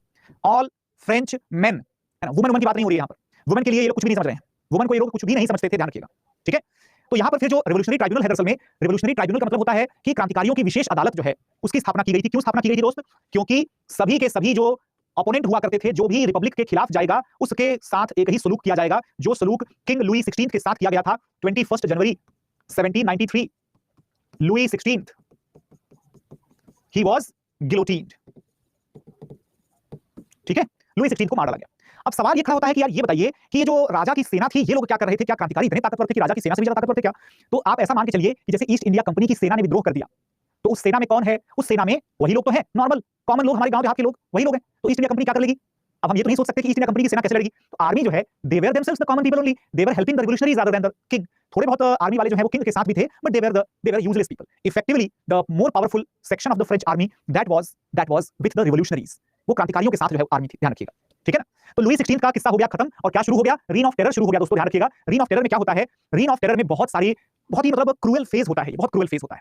ठीक है, इन्होंने, आप ये समझिए कि एक तरीके से जैसे मेडिवल डिसिप्लिन होता है ना, मेडिवल डिसिप्लिन का मतलब समझते हो क्या? जैसे मध्यकाल में कोई राजा, फॉर एग्जांपल अलाउद्दीन खिलजी, अगर उसका मन करेगा तो जबरदस्ती डिसिप्लिन लागू करवाएगा, जैसे मार्केट के प्राइसेस को कंट्रोल करना हो गया, या जैसे ब्रांडिंग वगैरह घोड़ों की या इंसानों का हुलिया, वैसा कुछ रीन ऑफ टेरर में आप देखिएगा रॉबस्पियर की जितनी भी पॉलिसीज थी, उन लोगों ने बहुत स्ट्रिक्ट रेगुलेशंस लागू कर दिए, जैसे कि आप कितनी सैलरी देंगे, कितने दाम रखेंगे किसी चीज के, उसको भी फिक्स करना शुरू कर दिया।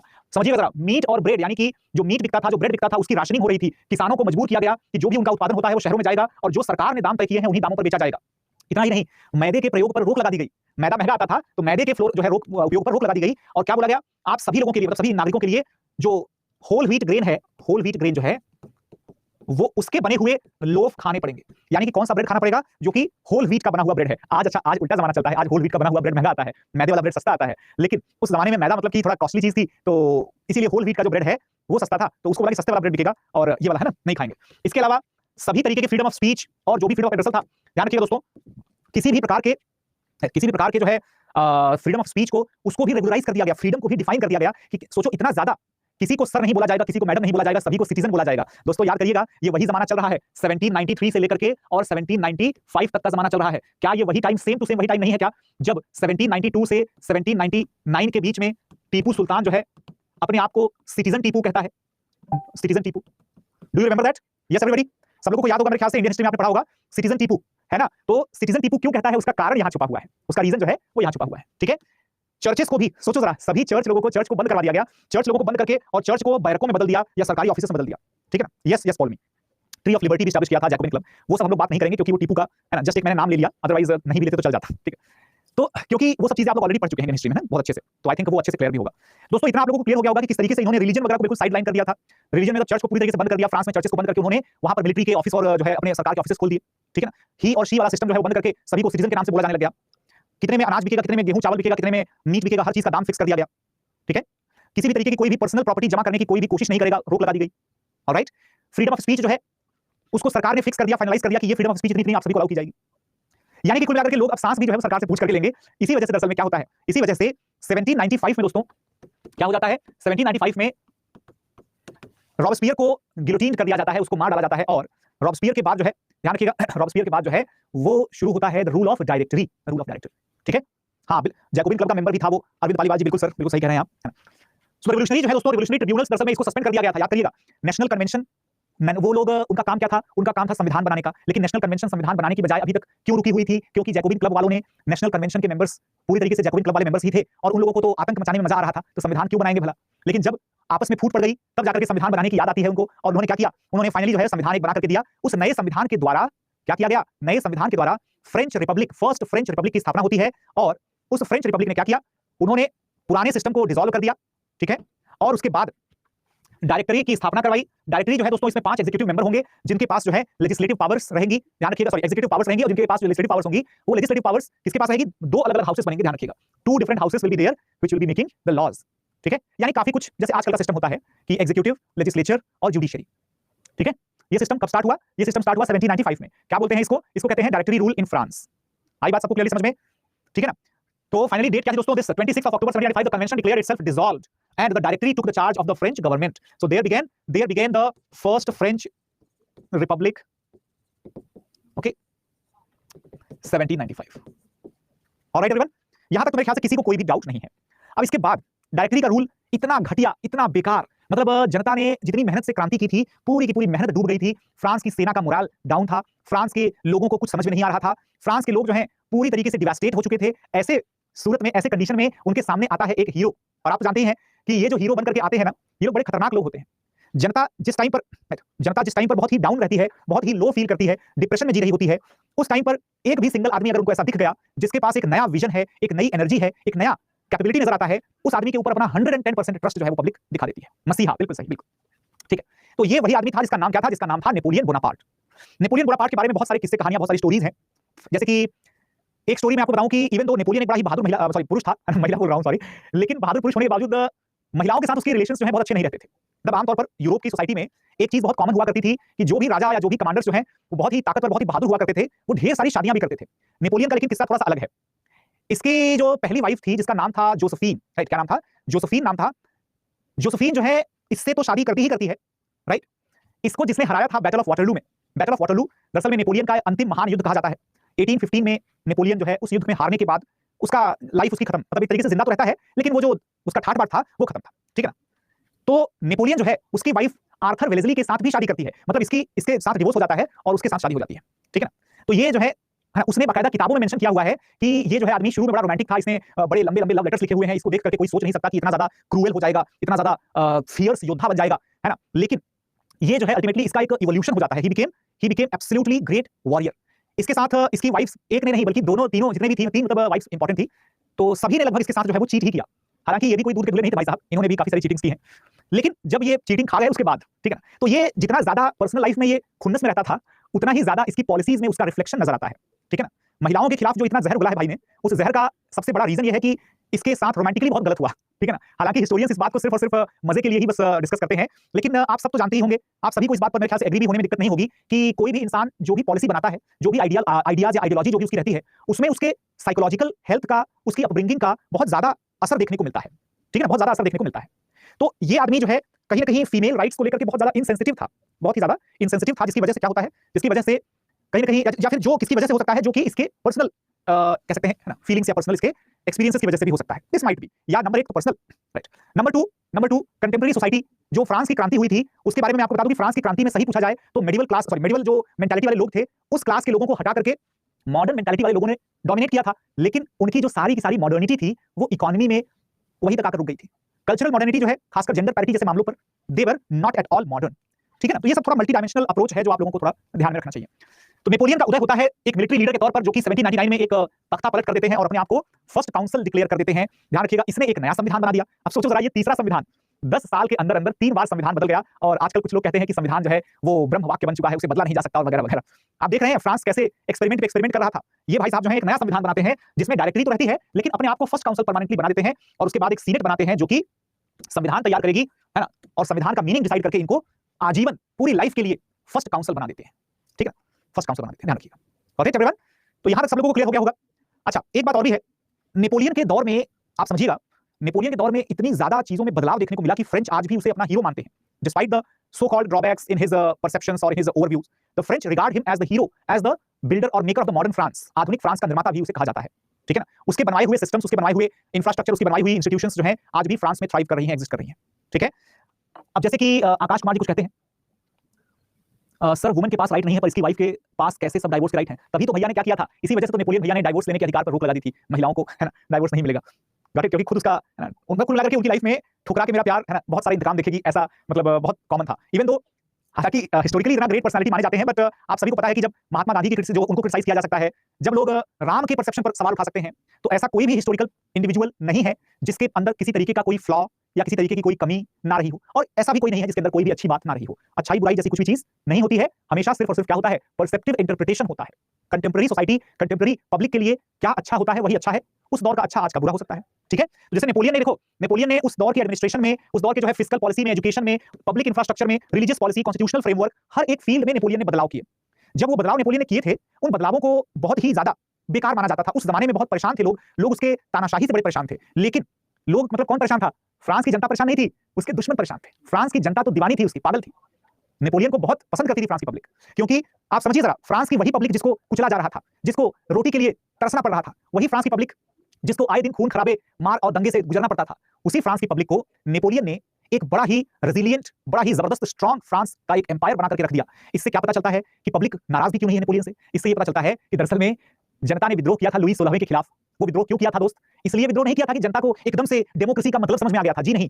इसलिए विद्रोह किया था कि जनता को ये एक्सपेक्टेशन थी कि अगर डेमोक्रेसी आ जाएगी, उसमें हमारा रूल चलेगा अगर, तो हम अपने प्रॉब्लम्स को दूर कर सकते हैं, अपना पेट भर सकते हैं। जब उन्होंने देखा कि ये नेपोलियन बिना डेमोक्रेसी के ही उनकी प्रॉब्लम को सॉल्व कर रहा है, डिक्टेटरशिप में ही उनकी प्रॉब्लम को सॉल्व कर रहा है, उन्होंने उसे अपना हीरो मान लिया। सोचो जरा, उसे अपना हीरो मान लिया। इसीलिए ऐसी जब क्वेश्चन पूछे जाते हैं ना, दिमाग को घुमा देने वाले, तो आपको अपने थॉट को बहुत ज्यादा लिबरल, बहुत ज्यादा आपको फ्री माइंडेड होकर सोचना पड़ता है कि आखिर ऐसा क्या हुआ जिसकी वजह से 10 साल के अंदर क्रांति की राह पर चलती हुई जनता, राजतंत्र को मिटाने पर, मोनार्की को मिटाने पर जुटी हुई जनता, अचानक से एक दूसरे तानाशाह को, दूसरे राजा को अपना हीरो बना लेती है। तो ऐसा क्या हो गया था? या तो फ्रेंच रेवोल्यूशन के सो कॉल्ड डेमोक्रेटिक आइडियल्स झूठे साबित हो गए थे, या तो जनता की जो पार्टिसिपेशन थी that was just momentary and it had no link with the democratic principles as such, ठीक है। तो असल में रीजन क्या था ना, असल में रीजन ये था कि पब्लिक को, है ना, फुलफिलमेंट जो है मिलने की जरूरत थी, और वो जरूरत किसने पूरी की? नेपोलियन ने पूरी की, ठीक है। तो कौन कौन से एडमिनिस्ट्रेटिव सुधार किए भैया, थोड़ा सा ध्यान से देखिएगा। सभी लोगों को समझ में आ रहा है कि नहीं आ रहा है? जल्दी से बता दो फटाफट से, वरना फिर अभी आधे घंटे के बाद अचानक से एक पॉइंट याद आएगा, फिर बोलेंगे सर वो वाला पॉइंट बता दीजिए, वो जो आपने वो उस वाले पन्ने पर बोला था। Anybody who is not able to understand things, please tell me yes और no, why Napoleon came to this colonial area in India? हैं, why Napoleon came to his colonial area in India? Napoleon कब आया था यार colonial India में? Reforms कर दिए थे, हाँ बिल्कुल बिल्कुल आकाश, ठीक है ना। शशांक, मुझे तो ऐसा लगता नहीं है कि नेपोलियन कभी इंडिया आया भी होगा। वो बेचारा तो यार इजिप्ट तक गया था, और इजिप्ट उसका इसलिए मशहूर है क्योंकि इजिप्ट में गया था। तो ये भी कहा जाता है, मतलब एक क्वेश्चन यूपीएससी ने ऑप्शनल में पूछा था एक बार कि Napoleon the warrior won in the Egypt but Napoleon the man lost in the Egypt। ऐसे सवाल पूछे जाते हैं, ऐसे सवाल पूछे जाते हैं कि इजिप्ट आया था तो वहां पर वो लड़ाई तो जीत गया, जो नेपोलियन था योद्धा वो लड़ाई जीत गया, लेकिन जो नेपोलियन था आदमी वो लड़ाई हार गया। कौन सी लड़ाई? दरअसल में उसकी जो लॉन्ग टाइम लव थी लेडी जोसेफिन, ये दरअसल में उसने चीट कर दिया था नेपोलियन को जब नेपोलियन इजिप्ट गया हुआ था आर्मी के एक्सपेडिशन में, ठीक है। अच्छा, शशांक जी पूछ रहे हैं कि इंडिया क्यों नहीं आया? उसको इंडिया से क्या मतलब है भाई? इंडिया में फ्रांस का डब्बा पहले ही बंद हो चुका है, ठीक है ना। इंडिया में फ्रांस का डब्बा पहले ही गोल हो चुका था, आप लोगों को याद होगा 1760 बैटल ऑफ वांडीवाश, है ना, उसमें फ्रांस का सब कुछ खत्म था। तो फ्रांस का यहाँ पर कॉलोनियल इंटरेस्ट बस नाम भर का था, बाकी कुछ भी नहीं था, ठीक है ना, कुछ भी नहीं था। अब देखो, अब यहाँ पर मुझे अचानक से ज्ञान की बहुत सारी चीजें जो है, ज्ञान की चीजें और ज्ञान की बौछारें दिखने लगी हैं। टीपू सुल्तान जो है आधे रास्ते से लौट गया था, और टीपू सुल्तान ये स्टेटमेंट नेपोलियन का है। ऑडियो ओके विकास, ऑडियो के लिए ना you can just do one thing, resolution reduce कर दीजिए, मे बी तब कंटिन्यू रहे शायद। लेडी खालिद सैफुल्लाह जी, आप शायद समझे नहीं। खालिद जी, उसकी वाइफ ने चीट किया था, नेपोलियन ने चीट नहीं किया था, उसकी वाइफ ने, ठीक है। नेपोलियन की वाइफ जो है उसने चीट किया था। Why Samudragupta given the title after his name? Samudragupta was not having any such title। Samudragupta का ऐसा कोई टाइटल नहीं था। ये तो आजकल के हिस्टोरियंस हैं, आपने नाम सुना होगा एक ब्रिटिश हिस्टोरियन जिनका नाम था विंसेंट आर्थर स्मिथ। उन्होंने नेपोलियन के अभियानों से समुद्रगुप्त के अभियानों की तुलना की है, यानी कि he compared the expeditions of Samudragupta as described in the Prayag प्रशस्ति with the expeditions of Napoleon in the continental Europe। So that's why right everyone, ध्यान रखिएगा। ऑस्ट्रियन रूलर्स ने रिवॉल्यूशन को सपोर्ट किया तो फिर वॉर क्यों किया? श्रेया यादव जी, ऑस्ट्रिया के रूलर ने रिवॉल्यूशन को कब सपोर्ट किया था, जरा मुझे बताइएगा। हाँ जी श्रेया जी, मुझे बताइए कि कब सपोर्ट किया था। What are the views of the Napoleon colonial India? ये क्वेश्चन हो सकता है ना sir. Suraj, colonial India actually देखो, नेपोलियन का जो टेन्योर होता है, मैं आपको कनेक्ट करके बताता चलूं, बहुत इंपॉर्टेंट चीज है ये। 1799 से 1815 तक का जो उसका इफेक्टिव पावर रहता है दोस्तों, इस पीरियड में याद रखिएगा कि all the British policies in India, particularly northwest, including Afghan, Punjab and Sindh and Himalayas. All these policies were actually targeting the defense against a probable Napoleonic invasion.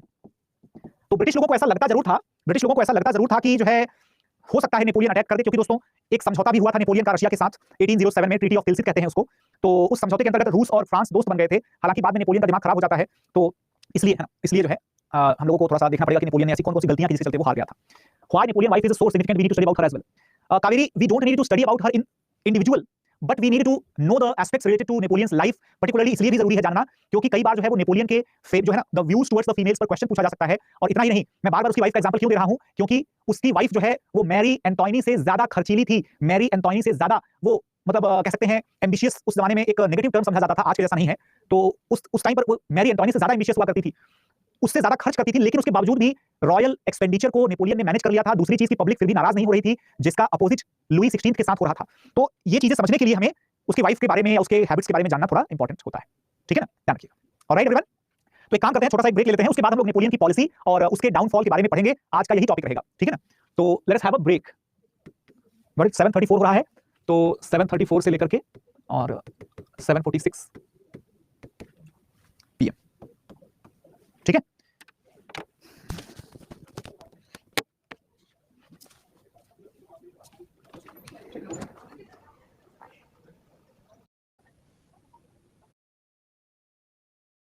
के reforms के बारे में बात कर लेते हैं फटाफट से। दरअसल में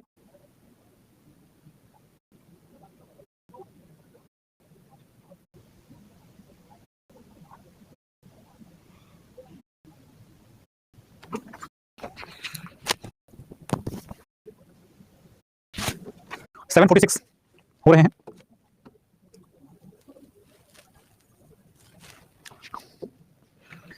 ऑलराइट, तो अब हम लोग एक-एक करके एडमिनिस्ट्रेटिव और तमाम तरीके के रिफॉर्म्स के बारे में बात कर लेते हैं फटाफट से।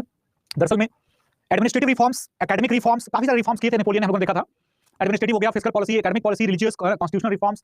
इसके अलावा ब्रिटेन के खिलाफ अपने मिलिट्री, साथ ही साथ अपने कमांडिंग स्किल्स का भी उसने काफी यूज किया था। तो सबसे पहले centralised the local government system, ठीक है। यानी कि इसने क्या किया, इसने दरअसल में जो लोकल गवर्नमेंट सिस्टम था उसको एक स्ट्रीमलाइन स्ट्रक्चर दे दिया। यानी कि जो कन्वेंशंस नेशनल लेवल पर काम करती थी, नेशनल लेवल से लेकर के लोकल लेवल तक के लिए अलग-अलग कन्वेंशंस बनाई गई, जो कि एक दूसरे से कनेक्टेड थी। यानी कि हम ये कह सकते हैं कि काफी हद तक जैसे मॉडर्न डेमोक्रेटिक सेटअप होता है, हालांकि he was not a democrat at all, but he had the centralised system of administration which was having the various stages at the central, at the provincial और the county level and at the local level, ठीक है ना, ध्यान रखिएगा। तो इस तरीके से उसने गांव को भी, अंतिम गांव को भी क्या कर दिया, एडमिनिस्ट्रेटिव अथॉरिटी के साथ लिंक कर दिया। इंडिया में अगर हम इसका कंपैरिजन करें तो आप ये मान के चलिए कि जैसे भारत का ब्यूरोक्रेटिक सिस्टम है, जिसमें कि सेंट्रल लेवल पर, स्टेट लेवल पर और डिस्ट्रिक्ट लेवल पर ऑफिसर्स होते हैं, उससे कंपेयर कर सकते हैं हम नेपोलियन के सेंट्रलाइज्ड लोकल गवर्नमेंट मॉडल को, ठीक है।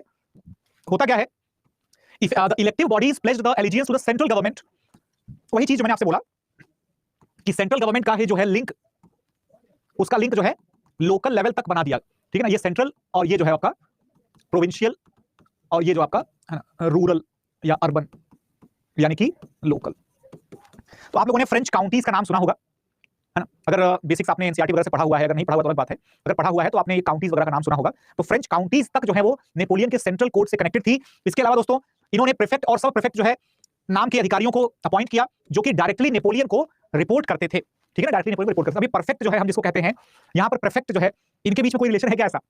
दरअसल में अपने रेस्पेक्टिव डिपार्टमेंट या रेस्पेक्टिव जो है फंक्शन का जो इंचार्ज होता है उसे बोला गया प्रीफेक्ट।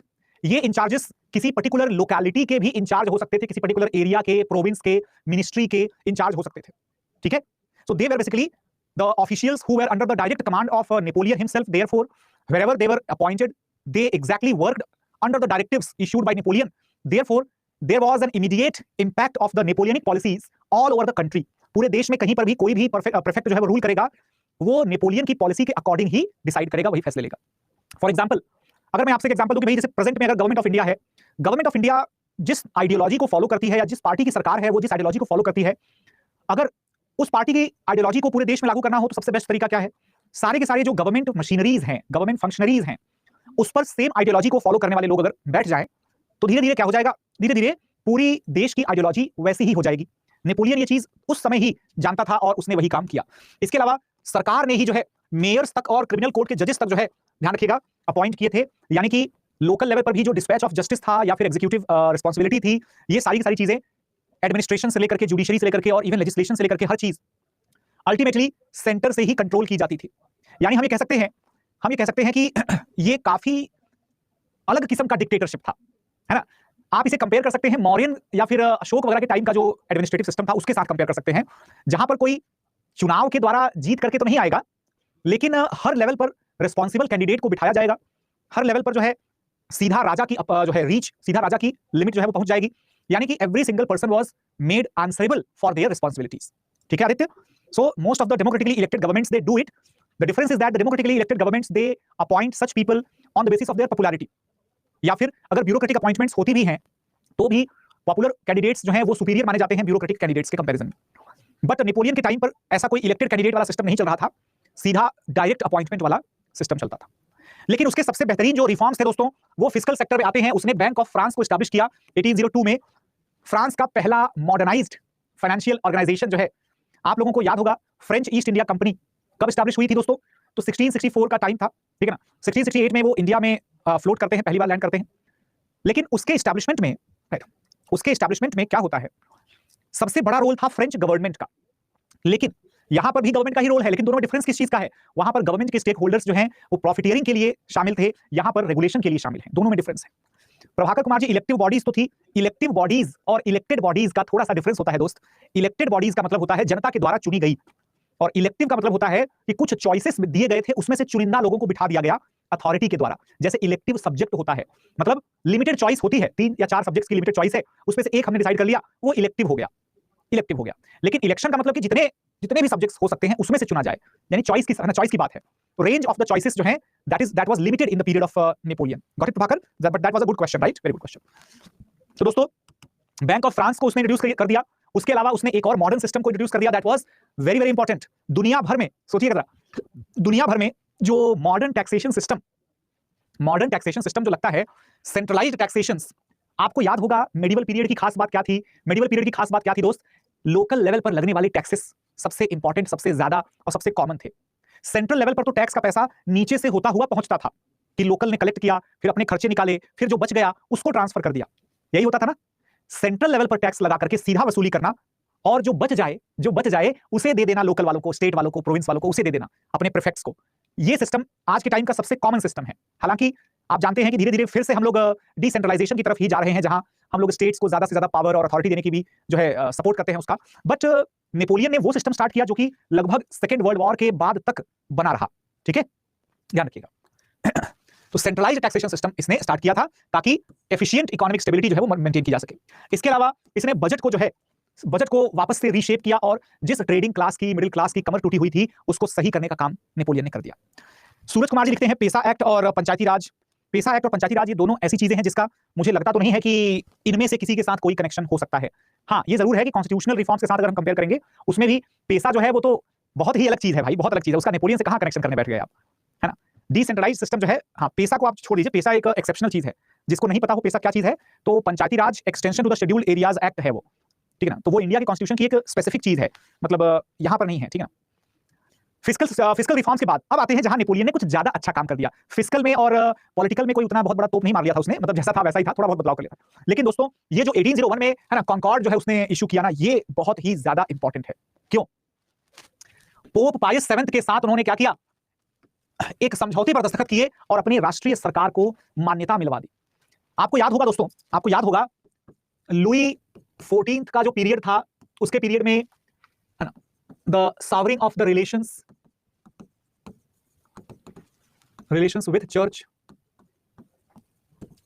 ठीक है ना। चर्च के साथ रिलेशंस खराब होने की शुरुआत हो चुकी थी, और लुई 16 का टाइम आते आते तो एकदम ही खराब हो चुके थे रिलेशंस। इतना ही नहीं, यहां पर चर्च से रिलेशंस खराब होने का मतलब क्या होता है? कौन से चर्च? क्या रोमन कैथोलिक चर्च या फिर प्रोटेस्टेंट चर्च? तो बिल्कुल रोमन कैथोलिक्स के साथ तो थोड़े रिलेशंस ठीक भी थे, प्रोटेस्टेंट्स के साथ तो पूरी तरीके से खराब हो चुके थे, ठीक है। लेकिन नेपोलियन ने क्या किया? नेपोलियन ने ये डिफरेंस को खत्म करके और रोमन कैथोलिक्स को क्या किया? रोमन कैथोलिक्स को अप्रूवल दे दिया कि आप लोगों को बिल्कुल भी परेशान होने की जरूरत नहीं है। और इतना ही नहीं, क्योंकि रोमन कैथोलिक चर्च वापस से उस जमाने में अपनी पॉपुलैरिटी एस्टैब्लिश कर चुका था, एक बार दोबारा से पॉपुलर हो चुका था। क्योंकि आप सभी को याद होना चाहिए कि जब हमने पढ़ा था रिफॉर्मेशन, तब मैंने एक शब्द और भी यूज किया था जिसका नाम था काउंटर रिफॉर्मेशन, जिसका मतलब कि चर्च में बुराइयों को सुधारने के लिए बाहर से अगर लोग कोशिश करेंगे तो उसे रिफॉर्मेशन कहा जाएगा। पर चर्च ने ऐसे एफर्ट्स को देख करके खुद ब खुद अपने बहुत सारे प्रॉब्लमेटिक इश्यूज को रिजॉल्व करने की कोशिश की थी, ताकि उसको पॉपुलैरिटी में किसी प्रकार की मुसीबत ना देखनी पड़े, और उसी को हम काउंटर रिफॉर्मेशन कहते हैं। तो यहां पर नेपोलियन के साथ समझौते की वजह से फ्रांस में रिलीजन जो है, धर्म जो है, वापस से अपनी जगह बनाने में कामयाब हुआ। याद करिएगा दोस्तों, नेपोलियन के पहले के जो क्रांतिकारी थे फ्रांस के, उन लोगों ने क्या नियम बनाया था? याद करिएगा, रीन ऑफ टेरर। क्या नियम बनाया था रिलीजन के मामले में लेकर के? कि कोई रिलीजियस चर्च जो है वो सब बंद, कोई चर्च वर्च नहीं चलेगा। जितने भी चर्च हैं उन चर्चेस में या तो सेना की बैरकें खुलेंगी, या तो उन चर्चेस में सरकार के ऑफिसेस खुलेंगे। सारे चर्च को बंद करवा दिया था। याद है सभी लोगों को? रिलीजन को बिल्कुल इन्होंने दबोच लिया था। रीन ऑफ टेरर, रॉबस्पियर, अगर आपको याद हो रॉबस्पियर, तो चर्च में ऑफिस खुलवा दिया। लेकिन नेपोलियन, उसने क्या किया? उसने चर्च को दोबारा शुरू करवा दिया, और दोबारा शुरू करके उल्टा चर्च के प्रीस्ट लोगों को सरकारी नौकरी दे दी। भाई सरकारी नौकरी, क्लर्जी लोगों की सैलरी जाएगी, और तो और नेपोलियन खुद ही बिशप्स को नॉमिनेट करेगा, ताकि चर्च जो है वो मनमानी नाटक ना कर सके। सोचो, नेपोलियन ने समय के पहिए को उल्टा घुमा दिया। चर्च हमेशा स्टेट को, राजा को काबू में रखता था। पिछले क्लास में मेरे ख्याल से मैं बार-बार एक लेटर की बात कर रहा था। उस लेटर को अब जो है चर्च ने वो लेटर वाला सिस्टम तो बंद कर दिया था, है ना? क्या बोलते थे उस लेटर को? लेटर ऑफ इंडल्जेंस, है ना? लेटर ऑफ इंडल्जेंस, जिसमें कि क्या होता था, चर्च वही माफी वगैरह देता था। नेपोलियन ने उल्टा चर्च को ही माफी दे दी कि ठीक है भाई, है ना, कि आप एक काम करिए, अगर आपको हमारी शर्त मंजूर है कि आपके चर्च में कौन बिशप बनेगा ये हम डिसाइड करेंगे, तो रोमन कैथोलिक पोप जो है, पोप बिल्कुल रेडी हो गए कि ठीक है भाई, अच्छी बात है, हमें कोई दिक्कत नहीं है।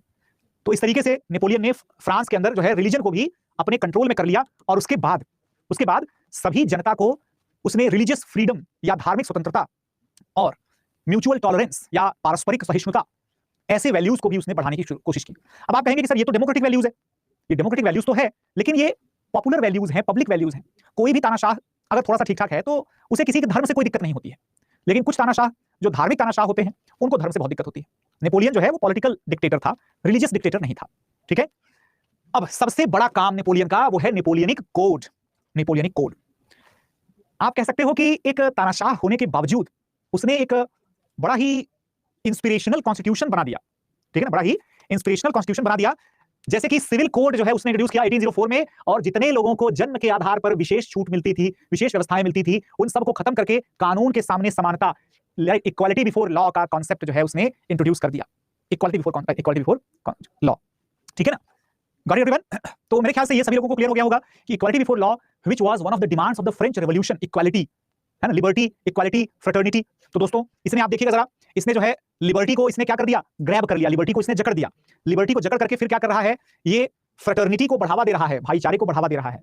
लिबर्टी को इसने, है ना, ग्रैब करके, और इक्वालिटी को ये प्रमोट कर रहा है। लेकिन लिबर्टी को भी इसने सिर्फ पॉलिटिकली ग्रैब किया था। अगर किसी के कल्चरल लिबर्टी की बात करें या धार्मिक स्वतंत्रता की बात करें, सांस्कृतिक स्वतंत्रता, उसमें नेपोलियन ने कोई रोक टोक नहीं की थी। उसमें नेपोलियन ने जो है बिल्कुल अलाउ किया था हर किसी को अपना रिलीजन फॉलो करने के लिए, प्लस उसने सिटीजन टू सिटीजन डिस्क्रिमिनेशन भी नहीं किया, नागरिक से नागरिक में भेदभाव भी नहीं किया। गवर्नमेंट जॉब्स प्रोवाइड करवाने की शुरुआत कर दी, क्वालिफिकेशन के बेसिस पर, कॉम्पिटिटिव एग्जामिनेशन के बेसिस पर जो है लोगों को रिक्रूट करना शुरू करवाया उसने। ठीक है, एकेडमिक रिफॉर्म्स बहुत सारे करवाए। फॉर एग्जांपल, सबसे पहला काम, क्लर्जी लोगों को सैलरी देना था। जो फादर थे, जो बिशप्स थे, उनको सैलरी देना था। अब सैलरी कैसे देंगे? फ्री में देंगे क्या? फ्री में देकर के नहीं, बल्कि उनसे टीचर का काम करवा करके, उनसे जो है टीचर का काम करवा करके उनको सैलरी दी गई। इसके अलावा सेकेंडरी स्कूल्स जो है दोस्तों, ध्यान रखिएगा, सेकेंडरी स्कूल्स जो हैं वो भी एस्टैब्लिश किए गए, हायर एजुकेशन से रिलेटेड इंस्टीट्यूशंस भी एस्टैब्लिश किए गए, और सेक्टरियन एजुकेशन को बंद करके साइंस और आपके स्किल बेस्ड एजुकेशन को उसने प्रमोट किया था। ध्यान रखिएगा, ठीक है। तो मेनली उसका फोकस किस पर था? डाइवर्स स्किल्स पर, और इसके अलावा हायर एजुकेशन के लिए, हायर एजुकेशन के लिए। ठीक है, यूनिवर्सिटी ऑफ फ्रांस जो है वो भी नेपोलियन ने ही एस्टैब्लिश किया था, 1808 में उसने एस्टैब्लिश किया था।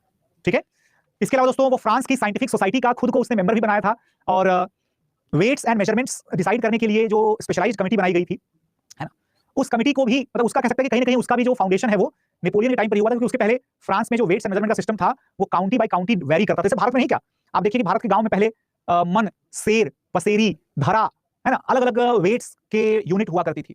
लेकिन जब मीट्रिक सिस्टम लागू होता है तो फिर आप देखते हैं कि यूनिफॉर्मिटी आने लगती है। जिस भी देश में वेट एंड मेजरमेंट का सिस्टम जो है वो यूनिफॉर्म नहीं होता, इसका मतलब कि ट्रेड एंड कॉमर्स वहां पर ग्रो नहीं कर सकता। नेपोलियन ने ट्रेड और कॉमर्स के ग्रोथ के लिए भी काफी काम किए थे। ठीक है, सबसे इंपॉर्टेंट चीज कनेक्टिविटी, इंफ्रास्ट्रक्चर।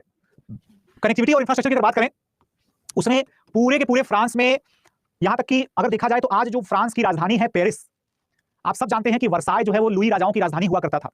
वर्साय जो है अभी वर्ल्ड वॉर 1 तक फ्रांस के लिए एक बहुत ही सिग्निफिकेंट सिटी हुआ करता था। पेरिस से बहुत ज्यादा अलग नहीं है ना, उसी रेंज में ही है, उसी शहर में ही है, तरीके से आप मान सकते हैं, ओल्ड सिटी ऑफ पेरिस। हालांकि वर्साई से ज्यादा सिग्निफिकेंस जो है वो पेरिस को नेपोलियन ने देना शुरू किया, और उसी के द्वारा करवाए गए रिनोवेशंस का नतीजा है कि पेरिस जो है ये आज का फ्रांस का सबसे बड़ा और सबसे बेहतरीन शहर है, राइट। बाकी इसके अलावा तो उसने जितने भी इंफ्रास्ट्रक्चर के वर्क्स थे फ्रांस में उस टाइम से लेकर के और फर्स्ट वर्ल्ड वॉर के बीच में, लगभग वो सारे के सारे नेपोलियन के द्वारा बनवाए गए या उसके द्वारा जो है वो कॉन्सेप्चुअलाइज करवाए गए थे, ठीक है ना। उसने जो है समुद्री बंदरगाहों का भी निर्माण करवाया और विस्तार करवाया, साथ ही साथ उसने तरह तरह के ब्रिजेस और कैनाल्स का कंस्ट्रक्शन करवाया। ये सब करवा करके उसका आखिरकार इंटेंशन क्या था, what did he want to do exactly, क्या करना चाहता था वो?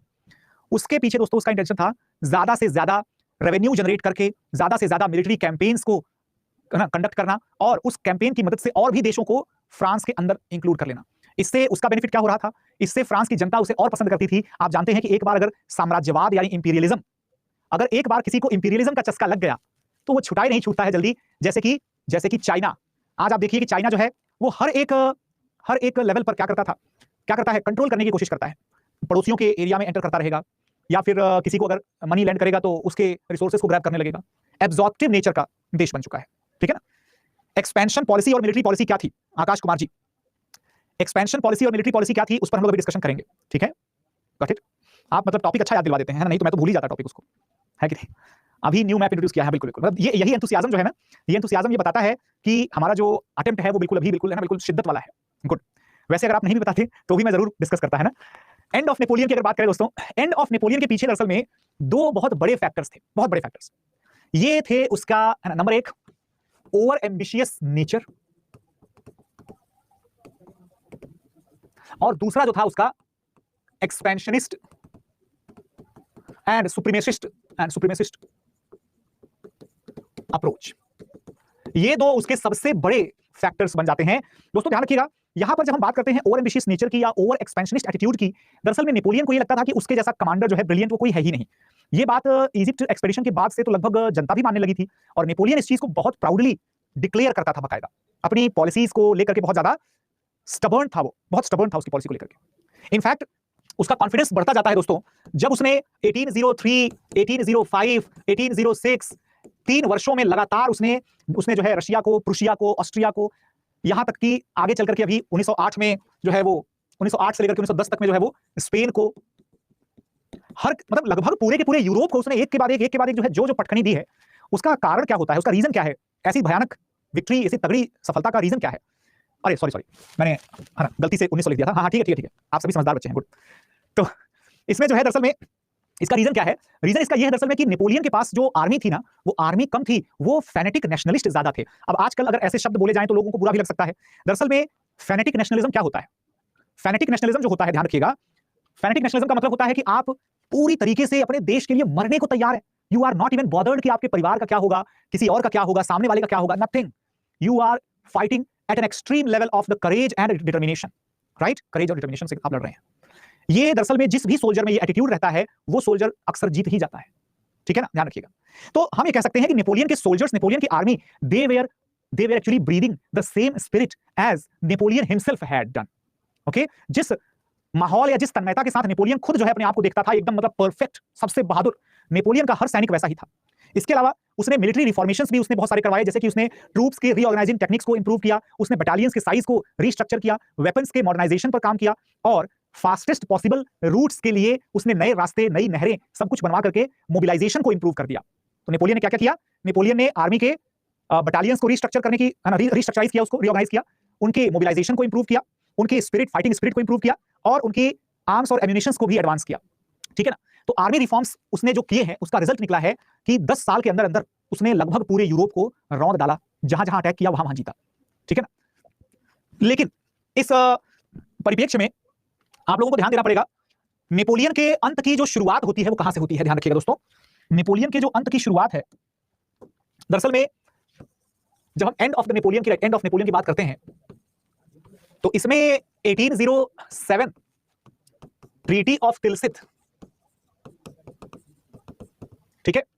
इसके अलावा जो है 1808, 1809, 1810, 1813, 1814, 1815, ये पूरा का पूरा सीक्वेंस है ना, ये पूरा का पूरा सीक्वेंस है, जरा देखिएगा इसको। और सबसे ज्यादा इंपॉर्टेंट है, सबसे ज्यादा इंपॉर्टेंट क्या है इसमें, ट्रीटी ऑफ तिल्सित जो होती है दोस्तों, ये रशिया के साथ होती है, ध्यान रखिएगा, रशिया प्लस फ्रांस दोनों मिलकर के दे केम टुगेदर, राइट, दे केम टुगेदर। अब इसमें क्या होगा, 1808 में स्पेनिश इंटरवेंशन जो है वो हो जाएगा, ठीक है ना, स्पेनिश इंटरवेंशन। अब उसके स्पेनिश इंटरवेंशन का नतीजा क्या निकलता है, स्पेनिश इंटरवेंशन का नतीजा ये निकलता है कि यहां से he was able or he was never able to recover, that he was never able to recover completely। यहां तक कि आप समझ लीजिए कि 1808 से लेकर के 1814 तक का जो पीरियड रहता है ना, Napoleon's engagements, right, Napoleon's engagements in the Spain, they were called as the boil of the Spain, right, his boil of the Spain। boil of the Spain का मतलब होता है कि जैसे किसी इंसान को नासूर हो जाता है ना स्पेन, तो स्पेन को नेपोलियन का नासूर कहा जाता है। सोचिए जरा, स्पेन को क्या कहा जाता है, स्पेन को नेपोलियन का नासूर कहा जाता है। उसके पीछे का रीजन यह है दरअसल में कि स्पेन के राजा के डेथ के बाद नेपोलियन ने वहां पर अपने भाई को बिठा करके और स्पेन की पॉलिटिक्स को कंट्रोल करने की कोशिश की। उसको कंट्रोल करने की कोशिश के पीछे क्या वजह हुआ करती थी, तो दोस्तों 1809 से 1810 में जो है नेपोलियन ने एक नया सिस्टम लागू किया था। उस सिस्टम को हम कहते हैं continental system, right, continental system. Continental system, हालांकि जब नेपोलियन एक सोल्जर था तो उसी टाइम से ये हमेशा इस बात को डिस्कस करता रहता था कि अगर हम लोग इंग्लैंड के नेवी का रास्ता घेर दें तो इंग्लैंड की पावर खत्म हो जाएगी, ठीक है ना। तो नेपोलियन ने कॉन्टिनेंटल सिस्टम को जब इंप्लीमेंट किया तो याद रखिएगा इसमें रशिया, ठीक है, प्रूशिया, ऑस्ट्रिया, स्पेन, यहां तक कि इटली कोई भी ऐसा देश नहीं था उस जमाने में, ध्यान रखिएगा। Italy was not a country, not a state, I am sorry, not a state, but even the papal states. Papal states का मतलब होता है दोस्तों जो इटालियन स्टेट्स थे, Italian states under influence of Pope, influence of pope.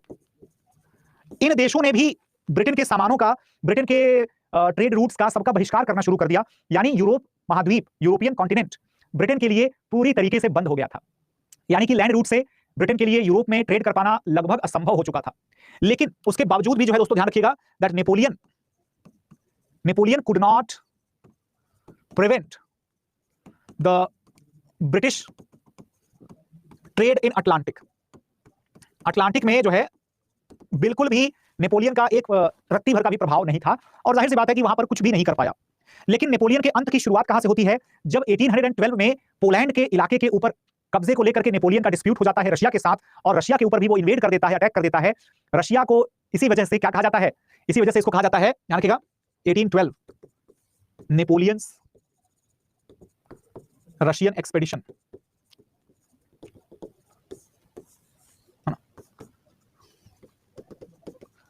ना। Giant killer winters जो होती है ना बेसिकली, है ना, तो विंटर वॉरियर्स जो है रशियन मशहूर है इस नाम से कि भाई उनके यहाँ पर सर्द जो है, सर्द मौसम या सर्दी का मौसम जो है वो सबसे बड़ा सैनिक होता है रशिया में। तो विंटर वॉरियर, उसने अकेले दम पर नेपोलियन की कब्र खोद दी। एक्चुअली नेपोलियन की पहली मेजर डिफीट जो होती है ये आती है रशियन विंटर्स की वजह से। आर्कटिक विंटर्स कह लीजिए, साइबेरियन विंटर्स कह लीजिए, जो भी कह लीजिए। इस मामले में रशिया का जो रोल है ये नेपोलियन के लिए भी गड्ढा खोदने वाला है, और रशिया का जो रोल है वो सेम टू सेम रिपीट होगा, बिल्कुल सेम टू सेम रिपीट होगा जर्मनी के डिक्टेटर अडोल्फ हिटलर के साथ भी, ठीक है ना। वो जो हिटलर के साथ होगा सेम वही चीज यहां पर हो रही है। वो भी जर्मनी से, जो जर्मनी का था वो भी शुरू में रशिया से दोस्ती रखेगा, बाद में रशिया से दुश्मनी कर लेगा। जैसे नेपोलियन शुरुआत में रशिया का दोस्त था, बाद में रशिया से दुश्मनी कर लेगा, ठीक है, ये चीज है। उसके बाद का दौर फिर दोस्तों शुरू हो जाता है 1813, 1814, 1815। यहां आकर के समझौते होना शुरू हो जाते हैं, ठीक है। कौन सा समझौता होना शुरू है दोस्तों, तो ध्यान रखिएगा 1813 में यूरोप के बाकी देशों का एक अलायंस, जब रशिया जो है ये हार जाता है ना, सॉरी क्या बोल रहा हूं, जब रशिया जो है वो हरा देता है, तब उसके बाद एकदम से जितने भी देश हारे थे और हार करके उन सभी को मजबूर कर दिया गया था ब्रिटेन को बायकॉट करने के लिए, एकदम से सबके सब जो है चौंक जाते हैं कि अरे ये क्या हो गया, अब हम लोग नेपोलियन को पटखनी दे देंगे। 1813 में लिप्जिग की लड़ाई में पूरे दम से यूरोपियन पावर्स ने लड़ाई लड़ी और इसको फ्रांस को हरा दिया, ठीक है, फ्रांस को हरा दिया। अब फ्रांस जो हार गया, यहां तक कि पेरिस के ऊपर भी कब्जा कर लिया गया, तब जाकर के थोड़ा सा नेपोलियन जो है वो सप्रेस हो जाता है, ठीक है। कोशिश करता है कि हम वापस से कुछ अपनी जुगाड़बाजी की जाए, वापस से सेना वना इकट्ठा करता है, वापस से लड़ाकों को लेकर के उनको, है ना, ललकारता है कि चलो लड़ते हैं फिर से एक बार। लेकिन जब दोबारा लड़ने के लिए नौबत आई 1815 में जून में, तब फिर उस लड़ाई में आर्थर वेलेस्ली नाम के कमांडर जो हैं ब्रिटिश कमांडर आर्थर वेलेस्ली, ठीक है। आप सबने सुना होगा बैटल ऑफ वाटरलू के बारे में। तो उस लड़ाई में बुरी तरीके से नेपोलियन को हरा दिया जाता है। ऐसा नहीं था कि मतलब नेपोलियन एकदम से बस हार ही गया, तगड़ा संघर्ष किया था उसने। और इनफैक्ट इंग्लैंड के अलावा अगर देखेंगे तो उसमें है ना आपके ऑस्ट्रिया वगैरह का भी और प्रूशिया का भी और रशिया का भी सबका रोल था, लेकिन फिर भी नेपोलियन उस लड़ाई में नहीं जीत पाता, ध्यान रखिएगा, ठीक है। तो हिटलर को क्लास लेना था हिस्ट्री का। तोशन कुमार जी, आप एग्जैक्टली क्या कहना चाह रहे हैं? क्योंकि आपके बयान से तो ऐसा लग रहा है कि आप शायद हिस्ट्री की क्लास लेने वाले किसी इंसान को हिटलर जैसा कुछ कंपेयर कर रहे हैं क्या? इसके डिफीट में कहीं इसकी वाइफ जोसेफीन का नहीं, देखो यार, राइट, कॉन्स्पिरेसी वाली थ्योरीज को बैटल ऑफ वाटरलू में आर्थर वेलेस्ली लीड करते हैं, राइट। और आर्थर वेलेस्ली जो है वो लीड करते हुए सक्सेसफुल होते हैं। आप सभी ने आर्थर वेलेस्ली का नाम तो जरूर सुना होगा, या फिर शायद आप लोगों ने रिचर्ड वेलेस्ली का नाम सुना होगा। रिचर्ड वेलेस्ली का नाम सुना है क्या? कोई बता सकता है क्या मुझे, who was the person whose name was Richard Wellesley? Anyone? Napoleon lost because of the winter, Hitler को यस क्वेश्चन सही कर रहे हैं आप। गवर्नर जनरल, बिल्कुल बिल्कुल, रिचर्ड वेलेस्ली जो है वो इंडिया का गवर्नर जनरल था दोस्तों। याद करिएगा 1798 से लेकर के 1805 के बीच में, 1798 से 1805 के बीच में गवर्नर जनरल ऑफ इंडिया, जिसका नाम था रिचर्ड वेलेस्ली और मार्किस ऑफ वेलेस्ली। और ड्यूक ऑफ वेलिंगटन या आर्थर वेलेस्ली जो है वो उसका छोटा भाई था। तो भारत के गवर्नर जनरल का छोटा भाई वो नेपोलियन को हरा करके और आगे चल करके ब्रिटेन का प्रधानमंत्री बन जाएगा, वो यूके का प्राइम मिनिस्टर बनेगा, ध्यान रखिएगा। तो नेपोलियन की हार के बाद जो है दोस्तों, जो पुरानी रूलिंग डायनेस्टी फ्रांस की थी, सोचो जरा, ये सारे के सारे देश कितना जलते थे नेपोलियन से। नेपोलियन के हारने के बाद जो है उसको सेंट हेलेना आइलैंड जो है, आप लोगों ने अल्बा का नाम सुना होगा शायद कभी, ठीक है ना। तो सेंट हेलेना और अल्बा, ये दो आइलैंड्स नेपोलियन की जिंदगी में बड़ा महत्व रखते हैं, ठीक है। सेंट हेलेना जो है वो उसका अंतिम समय बिताने वाला आइलैंड माना जाता है, और उस पर उसे एक निर्वासित जिंदगी बिताने के लिए भेज दिया गया। He was sent into exile from where he could only plan, है ना, he could only plan to return back. वापस आता है जरूर एक बार वो वापस जरूर आता है एक बार, लेकिन उसके बाद फिर वो कभी भी वापस नहीं आ पाएगा, है ना, ध्यान रखिएगा। जैसे 1814 में नेपोलियन को भागने, सॉरी 1813 में नेपोलियन को पीछे हटने पर मजबूर होना पड़ा था। फिर जब 1815 में वो अपीयर होता है फ्रांस के अंदर दोबारा से, तो जनता एकदम खुश हो जाती है। लेकिन जब इस बार हार जाता है तब फिर वो अपीयर नहीं होता है। हालांकि ऐसी स्टोरीज चलती हैं बहुत सारी, है ना, नेपोलियन से जुड़ी हुई बहुत सारी स्टोरीज हैं कि वो आया था बीच में और मतलब लोग उसको अक्सर देखते थे, कभी दिखता था इधर। These are not history. So within few years in 1830 there was another outbreak of the revolution दोस्तों। ब्रेबर्न डायनेस्टी या ब्रेबर्न फैमिली को वापस से किंग बना दिया गया था, और लुई 17वें के बाद लुई 18वां जो है भाई साहब, ठीक है ना, ये सब लोग भी रूल करते हैं। लेकिन इन लोगों का कोई भी कंट्रीब्यूशन ऐसा होता नहीं है, क्योंकि फ्रांस में नेपोलियन के डेथ के बाद जो है नेपोलियन डाइड, ठीक है। उसके डेथ के बाद विद इन 10 इयर्स 1830 जो है दोस्तों, 1830 से 1840 के बीच में फ्रांस में दोबारा से क्रांति हो जाती है, ध्यान रखिएगा। और 1848 में फिर से जो है एक बार गणतंत्र की स्थापना कर दी जाती है, और उसके बाद 1871 में जाकर के फाइनली लास्ट जो है रिपब्लिक फ्रांस का एस्टैब्लिश होता है। और 1871 से लेकर के आज तक जो है फ्रांस का 5वां गणतंत्र, 5th रिपब्लिक जो है वो चल रहा है, ठीक है ना। Sir why there were Louis 16, 17, 12 ये वो, हाँ, तो ये लोग यही वाला नाम रखते थे, इनको कोई और नाम नहीं मिलता था। Yes exactly Hrithik. लुई 17 का बाद, लुई 17 बहुत ब्रीफ पीरियड का था आकाश, बहुत ब्रीफ पीरियड के लिए, इनसिग्निफिकेंट, एक्चुअल में माइनर ही था, उसको रूलर डिक्लेयर किया गया था, उसकी डेथ हो गई थी। लुई 18 लंबा रूल करता है, ठीक है ना, लंबा रूल करता है। How is French important, French Revolution more important in history because Magna Carta happened much before, so student be that with thing. Prakhar, Magna Carta is actually given to much of the respect because it is related to the British sorry ध्यान रखिएगा, just a second guys, थोड़ा सा पानी P लेता हूं, है ना।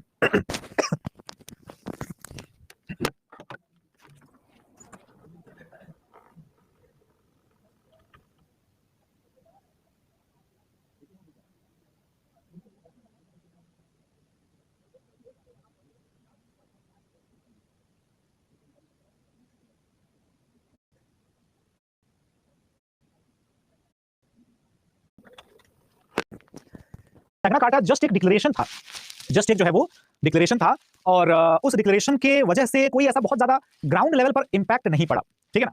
अर्चना जी कहती हैं गले में खिच खिच विक्स की गोली, है ना, वही लेने गया था, विक्स की गोली लेकर। तो हम लोग ये सब चीज समझ सकते हैं बेसिकली कि जितना ज्यादा पहले रिफॉर्म्स होते हैं ना, उसको प्रसिद्धि तो ज्यादा मिल जाती है। लेकिन मैग्ना कार्टा से ना तो राजा के कोई अधिकार प्रैक्टिकली कोई कम हुए थे, बस सो कॉल्ड कुछ राइट्स थे। अब यार वो राइट्स का एक्सटेंट जो है वो डिफाइन करने के लिए सो कॉल्ड पार्लियामेंट बना दी गई थी। उस पार्लियामेंट को आप समझ सकते हैं कि जो है आपका 1215 के बाद दोबारा उसकी बैठक कब बुलाई जाती है, 16th सेंचुरी में बुलाई जाती है, वो भी एंड में आकर के, सोचो जरा। तो मतलब कोई खास फर्क नहीं पड़ा था उससे प्रखर। लेकिन हाँ, जब हम हिस्टोरिकल कंडीशंस को ट्रेस करते हैं तब पता चलता है कि हाँ, ये रिफॉर्म तो बहुत पहले हो गया था, इसलिए उसको इतना इंपॉर्टेंस दिया जाता है। मैग्ना कार्टा की इंपॉर्टेंस ज्यादा होने लगती है आफ्टर 1688, 1688 के ग्लोरियस रिवॉल्यूशन के बाद, ठीक है ना, ध्यान रखिएगा। एनीवेज, अब उसके बाद अगर देखें तो नेपोलियन के फेलियर के बहुत सारे रीजंस जो है वो हो सकते हैं। बहुत सारे रीजंस में कौन कौन से, जैसे कि सबसे बड़ा रीजन बहुत ज्यादा, मैंने कहा ना सुप्रीमेसिस्ट, बहुत ज्यादा ईगो और हाईली जजमेंटल जो था, मतलब अपने आप को पता नहीं कौन सा एक्सपर्ट समझता था, कभी भी किसी भी एक्सपर्ट एडवाइस की रेस्पेक्ट नहीं की, डिप्लोमैट्स पॉलिटिशियंस का कभी भी उसने रेस्पेक्ट नहीं किया। एग्जांपल जैसे दिया जाए तो उसके मिनिस्टर्स ने जब उसे सजेस्ट किया था कि आप स्पेन में इंटरवीन मत करिए, आपने अपने भाई को अगर वहां का रूलर बनवाने में सफलता प्राप्त ही कर ली है, so don't intervene now, let him rule as per his own. लेकिन ये भाई साहब जो है वो अपनी एनर्जी डाइवर्ट करते रहते थे स्पेन की तरफ, और उसके बदले में मामला जो है वो फ्रांस में कमजोर पड़ने लग गया। ठीक है, सबसे बड़ा एग्जाम्पल यही है।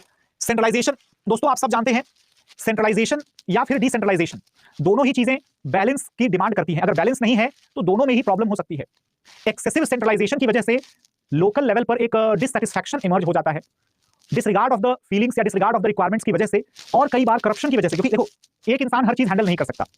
आप अगर डिस्ट्रिक्ट कलेक्टर बनते हैं तो बहुत हद तक आपको रिस्पॉन्सिबिलिटी डिवाइड करनी पड़ेगी अपने अलग अलग एडीएम्स और एसडीएम्स के बीच में। यहां तक कि तहसीलदार और नायब तहसीलदार भी जो है अपने अपने एरिया के इंचार्ज ही होते हैं। तो ऐसे में जब अगर बाई चांस वो करप्ट निकल गए, उन्होंने करप्शन कर दिया, तो आप जो है उनके वजह से जनता की नजरों में नफरत के लायक बन जाओगे। ठीक है, तो नेपोलियन के साथ क्या हो रहा था, पर्सनल लाइफ में ही was not at all corrupt, personal life मतलब कि अपने व्यक्तिगत बिहेवियर पे ही वाज नॉट करप्ट, लेकिन उसके अंडर में जितने भी ऑफिशियल्स थे उसमें से बहुत सारे लोग लोकल लेवल पर तो खासकर करप्ट हो चुके थे। नतीजा ये कि डिससैटिस्फैक्शन भी था, और जैसे ही पब्लिक, देखो पब्लिक किसी की सगी नहीं होती है, masses are nobody's friends. Masses को जहां जिसका सहारा मिलेगा, जरूरत के समय जो उनके लिए अच्छी लगने वाली बात कहेगा, वो उसके साथ हो जाएंगे। तो नेपोलियन का साथ छोड़ने का समय आ चुका था। एम्बिशियस था, ओवर एम्बिशियस। मैंने कहा था कि उस जमाने में एम्बिशियस होना एक थोड़ा सा नेगेटिव पॉइंट माना जाता था। तो नेपोलियन इतना ज्यादा एम्बिशियस था कि वो अपने आप को यूरोप का क्राउन देना चाहता था। इतना ही नहीं, बल्कि वो अपने आप को जो है पूरी दुनिया के एम्परर के तौर पर देखना चाहता था। ठीक है ना, ये कंडीशन। नतीजा, लगातार जो है ना लड़ाइयां लड़ता था और बहुत ही कठोरता के साथ डिक्टेटरशिप वाली पॉलिसी अपना करके शासन करता था। ठीक है ना, तो जाहिर सी बात है कि डिक्टोरियल टेंडेंसी जो है, डिक्टोरियल टेंडेंसीज के अलावा जो है जो भी उसकी पार्शियलिटीज थी, है ना, वो हमेशा उसके अगेंस्ट ही चली गई। जैसा कि मैंने अभी आपसे कहा कि वो करप्ट नहीं था, लेकिन वो पार्शियल था। हमेशा अपने रिलेटिव्स के लिए इंपॉर्टेंट पोजीशन, है ना, या फिर अलग अलग किंगडम्स को उनके हवाले कर देना।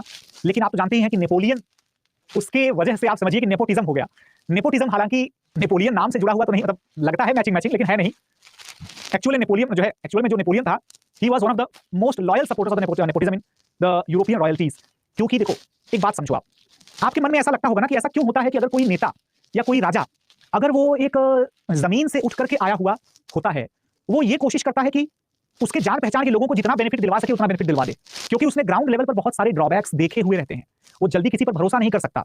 ये एक बहुत बड़ा फैक्टर है कि अक्सर जो सेल्फ मेड लीडर्स होते हैं, वो दूसरे सेल्फ मेड लीडर्स पर भरोसा नहीं करके अपने परिवार पर भरोसा करते हैं। इंडिया में आपको इसके बहुत सारे एग्जांपल्स मिल जाएंगे, बहुत सारे। लगभग हर एक रीजनल पार्टी इंडिया में, almost every regional party which was created and which was progressed by a person, individual efforts, उसने अपनी पार्टी की जो कमान है वो किसको सौंपी? अपने भाई, भतीजे, बेटे, बेटी, है ना, रिश्तेदार, ऐसे लोगों को। Got it? तो Congress is not an example, Congress is not the example of that, Congress उसका एग्जांपल नहीं है, ध्यान रखिएगा। ठीक है, तो यहां पर नेपोलियन ने भी यही काम किया था। इसके अलावा मिलिट्री एग्रेशन उसका बहुत बड़ा रीजन था दोस्तों। मिलिट्री एग्रेशन जो है बहुत बड़ा रीजन था। रूस पर जो उसने अटैक कर दिया ना, वो उसके लाइफ का एक बहुत बड़ा ब्लंडर था। इसके अलावा जो कॉन्टिनेंटल सिस्टम उसने लागू किया था, जिसमें कि ब्रिटेन और यूरोप के बाकी के जो दोस्त थे फ्रांस वाले, तो ब्रिटेन और उनके बीच में व्यापार करने पर रोक लगा दी गई थी। ठीक है, यहां तक कि उसने पैपल, याद करिएगा मैंने छोटा सा पॉइंट बताया था कि पैपल स्टेट्स, कौन से states? Papal states, papal states के साथ भी जो है उसने ब्रिटेन के व्यापार करने पर रोक लगा दी थी, जिसका नतीजा क्या निकला कि पोप को नाराजगी हो गई कि बेटा तुमने अभी तक फ्रांस में हमारे रिलीजियस राइट्स को कब्जा कर लिया था, हमने उस पर कुछ नहीं बोला कि चलो ठीक है इसी बहाने हमारा रिलीजन बरकरार तो रहेगा, तुम तो यार हमारे पेटों पर ही लात मारने चले आए, right? And why are you exactly trying to grab the religious rights also? What is the requirement भैया? Why are you stopping us to trade with the Britain as well, right ना? नतीजा क्या निकलता है इसका कि पोप भी नाराज हो जाता है। बाकी लगातार इसकी लड़ाइयों की वजह से थोड़ा सा इसकी आर्मी भी अब डिसहार्टेंड, डिमोरलाइज्ड और फटीग का शिकार हो गई थी, थकान का शिकार हो गई थी। बाकी मैंने आपको बताया था ही, स्पेन के जो गोरिल्ला वॉरफेयर है ना, गोरिल्ला फाइटर्स थे, स्पेन के गोरिल्ला फाइटर्स ने दरअसल में नेपोलियन के घाव को नासूर बना दिया। ठीक है ना, ध्यान रखिएगा, Napoleon himself stated that it was the Spanish ulcer that ruined him. Okay, Spanish the boil of Spain. Okay, इसके अलावा दोस्तों कुछ फैक्टर्स ऐसे भी थे जो कि नेपोलियन के कंट्रोल में नहीं थे, जैसे कि ब्रिटिश सुप्रीमेसी। आज भले ही कोई ब्रिटेन को कुछ भी कहे, लेकिन ब्रिटिश नेवी की सुप्रीमेसी जो है वो बहुत लंबे समय तक बनी हुई थी। British naval supremacy that was through out dominant in the Atlantic, in the Indian ocean, in the Pacific region, everywhere. पूरी 19th सेंचुरी भी जो है वो ब्रिटिश सुप्रीमेसी में ही निकल जाती है। 18th सेंचुरी तो थी ही, 19th सेंचुरी भी सुप्रीमेसी में निकल जाती है और ब्रिटेन का बाल भी नहीं बांका कर पाए नेपोलियन साहब, और लास्ट में ब्रिटिश कमांडर इन चीफ के लीडरशिप में लड़ी गई सेना ने ही उनको नेपोलियन को हराया था। ठीक है, और ब्रिटेन के पास इंडस्ट्रियल रेवोल्यूशन का जबरदस्त सपोर्ट था, ब्रिटेन की जो फाइनेंशियल स्ट्रेंथ थी, जो ब्रिटेन की इंडस्ट्रियल पावर थी, जो ब्रिटेन का मार्केट साइज था। डोंट फॉरगेट कि जब नेपोलियन ने कॉन्टिनेंटल सिस्टम लागू किया था दोस्तों, ये वही जमाना था जब इंडिया में ब्रिटिश लोगों ने एक के बाद एक जो है एरिया पर अटैक करना, ग्रैब करना शुरू कर दिया था, है ना। नेपोलियन का राइज होता है उधर, इधर इंडिया में आप देखिए मराठों के एरिया को कंसिडरेबली कम कर दिया 1802 1805 के बीच में ब्रिटिश लोगों ने, मैसूर के एरिया को हाफ से भी कम कर दिया 1799 में, ठीक है ना। इसके अलावा पंजाब के साथ जो है 1809 में अमृतसर की संधि पर दस्तखत करके पंजाब को सतलज के साउथ में आने से महाराजा रंजीत सिंह को रोक दिया गया।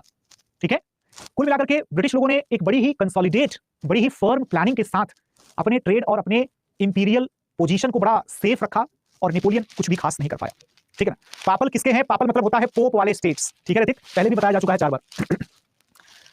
और ये क्या है भाई, मतलब कैसा क्वेश्चन, ये अपने इक्वल डॉट हैश ये सब क्या है? Got it everyone. तो ब्रिटेन के पास अच्छा खासा दम था कि वो फ्रांस से कितनी भी लंबी लड़ाई जो है वो लड़ सकता था। ठीक है, आइए जानते हैं थोड़ा सा कॉन्टिनेंटल सिस्टम क्या होता है। कॉन्टिनेंटल सिस्टम मतलब आप देखिए कि ब्रिटेन को पूरा घेर दिया, ब्रिटेन के लिए बैन कर दिया कि आप जो है ट्रेड ही नहीं कर सकते किसी के साथ। ठीक है ना। तो यहां पर तो खुद फ्रांस बैठा हुआ है, यहां पर नॉर्वे, स्वीडन, डेनमार्क के साथ ट्रेड नहीं करने दिया जाएगा। स्पेन में फ्रांस का भैया बैठा हुआ है ना, उसका नेपोलियन का। उसके बाद ये पैपल स्टेट्स जो हैं, पैपल स्टेट्स को भी इसने घेर लिया। ठीक है, अब आप समझिए जरा कि ये जितने भी स्टेट्स हैं, these all states they were banned from importing the British goods. ठीक है ना, ये फ्रांस के कंट्रोल में, ये फ्रांस के कंट्रोल में, ये फ्रांस के कंट्रोल में, ये फ्रांस के कंट्रोल में, ये फ्रांस के दोस्त, ये फ्रांस के दोस्त, ये दोस्त, ये दोस्त, सब दोस्त। कौन से वाले दोस्त? डरने वाले दोस्त, है ना, जो डर रहे थे। रशिया तो खैर नहीं डर रहा था, लेकिन बाकी लोग डर रहे थे नेपोलियन से। ठीक है, तो ब्रिटिश इकोनॉमी को डैमेज करने के लिए उसने ये सिस्टम लागू किया था। लेकिन आप जानते हैं कि इस तरीके के बैन वही देश लगा सकता है जिसके पास अच्छा खासा एरिया और अच्छा खासा मार्केट शेयर हो। अगर ब्रिटेन ये बैन लगा देता फ्रांस के ऊपर, तो फ्रांस की तो खटिया ही खड़ी हो जाती। लेकिन ब्रिटिश इस तरीके के, है ना, बाउंडेशन वाली पॉलिटिक्स यूरोप में नहीं करते थे। ब्रिटिश लोग यूरोप में अच्छे बच्चे की तरह रहते थे, उनकी सारी की सारी बदतमीजियां जो है वो कॉलोनीज में दिखाई पड़ती थी। ठीक है ना, ध्यान रखिए। What is the impact of the French revolution? तो फ्रेंच रेवोल्यूशन का इंपैक्ट तो भैया मल्टी फेसेटेड, बहुत तगड़ा इंपैक्ट होता है। राघवेंद्र बाबू का सवाल है कि प्रूशिया का मतलब क्या होता है। तो राघवेंद्र जी, आपको अगर याद हो तो पहले ही लेक्चर में हम लोगों ने प्रूशिया की बात की थी। प्रूशिया दरअसल में क्या है? प्रूशिया को थोड़ा सा इलाका आप ऑस्ट्रिया का ले लीजिए, थोड़ा सा इलाका आप राइन कन्फेडरेशन का ले लीजिए, ये सब मिलाकर के क्या बन जाता है दोस्त? ये सब मिलाकर के बन जाता है जर्मनी।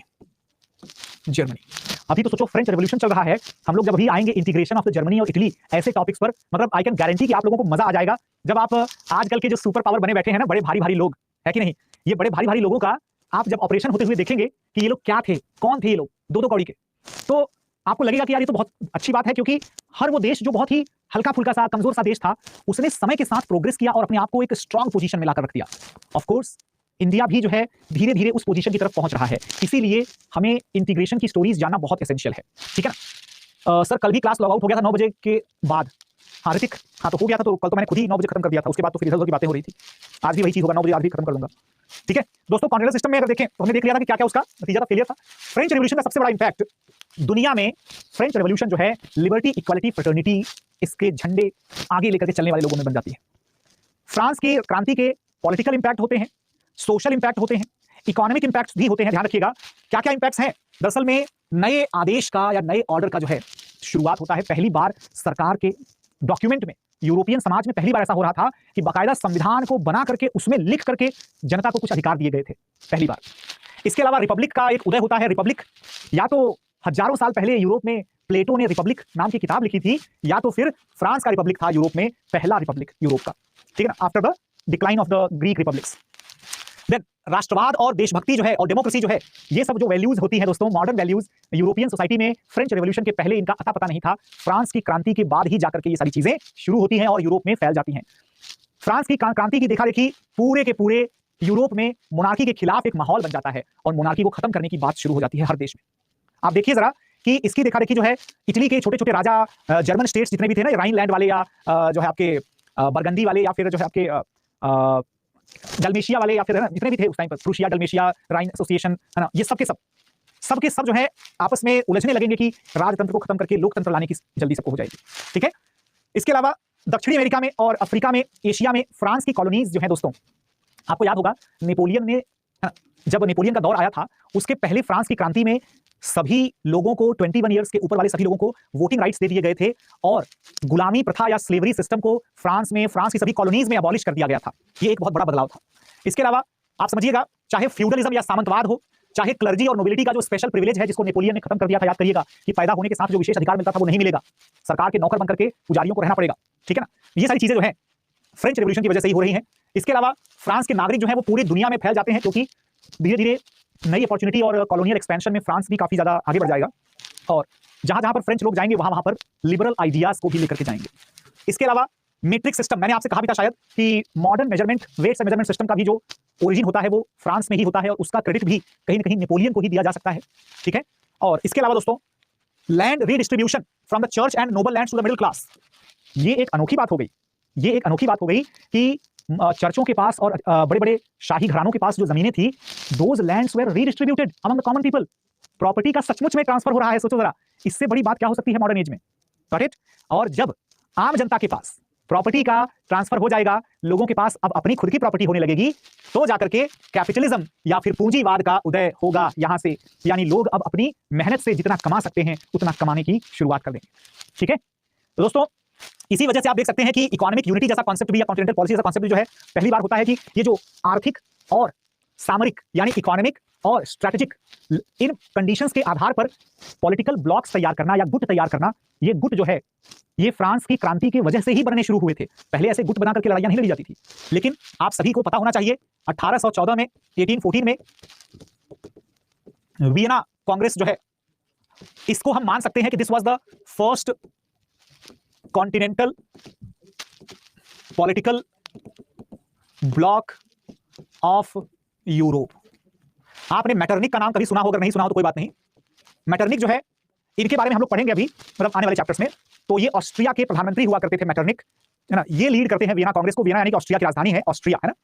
तो वहां से शुरुआत हो जाती है और ये आगे चल करके दोस्तों यही बनेगा वो आपका, है ना, फर्स्ट वर्ल्ड वॉर के, और यही बनेगा आपका सेकंड वर्ल्ड वॉर। ये पूरा का पूरा शुरुआत जो है वो यहीं से हो जाती है। वियना कांग्रेस पहली बार किसी एक आदमी से निपटने के लिए इंटरनेशनल ऑर्गेनाइजेशंस का निर्माण जो है वो शुरू होता है फ्रांस की क्रांति की वजह से। प्रीवियस ईयर एक क्वेश्चन पूछा गया है दोस्तों, explain how the foundations of the modern world were led by American and the French revolution. तो इतनी सारी चीजें मैंने आपको बता दी कि पहली बार मॉडर्न वर्ल्ड का पहला ये हुआ था, पहला वो हुआ था। जरा अमेरिकन और जरा फ्रेंच दोनों रिवॉल्यूशंस के सिग्निफिकेंस के ऊपर ये क्वेश्चन पूछा गया है कि कैसे यही दोनों क्रांतियां मॉडर्न वर्ल्ड या आधुनिक विश्व के स्थापक के तौर पर समझी जानी चाहिए। यस, बताइए मुझे, ठीक है। तो इसको आपको बताना नहीं है, इसको आपको आंसर लिखना है, राइट। क्वेश्चन है ये एंड राइट द आंसर, है ना। डेली क्वेश्चन मिल रहा होगा, उसका आंसर आप लोगों को टीम करती है, वही ईमेल एड्रेस पर आप लोगों को आंसर भेज, ठीक है दोस्त। 250 वर्ड्स का है। तो the modern world is the reflection of various historical incidents and their consequences. However, no events have lent an impact as deep as the US and French revolutions. Right. It could be observed in various moments. हाँ, अब इसमें आप heading डालिए कि अच्छा क्या पूछ रहा है, foundations of the modern world were led by, ठीक है। तो फाउंडेशंस ऑफ मॉडर्न वर्ल्ड, ठीक है। अब देखो जरा, एक बात समझो, इसी आंसर को दो तरीके से हम लिख सकते हैं। जैसे कि पहला तरीका होता है कि हमने फाउंडेशन बता दिया कि भैया फाउंडेशन मतलब जैसे कि सपोज लिबर्टी हो गया, है ना, जैसे कि डेमोक्रेसी हो गया, जैसे कि, है ना, पॉपुलर गवर्नमेंट हो गया, या पॉपुलर, है ना, इलेक्शंस हो गया, या जैसे कि फंडामेंटल राइट्स हो गए, जैसे कि राइट टू इक्वालिटी हो गया, है ना, जैसे कि ह्यूमन राइट्स हो गया। बहुत सारी चीजें हैं, आपको जितना मर्जी उतना दीजिए, कोई फर्क नहीं। अब आपको बताना है कि ये राइट्स, ये जो है फाउंडेशंस हैं, और ये जो है फ्रेंच रेवोल्यूशन से या ये अमेरिकन रेवोल्यूशन से ऐसा, ये एक छोटा आंसर लिखने की अप्रोच है। अब इसी को अगर बड़ा करना है तो कैसे लिखेंगे भाई?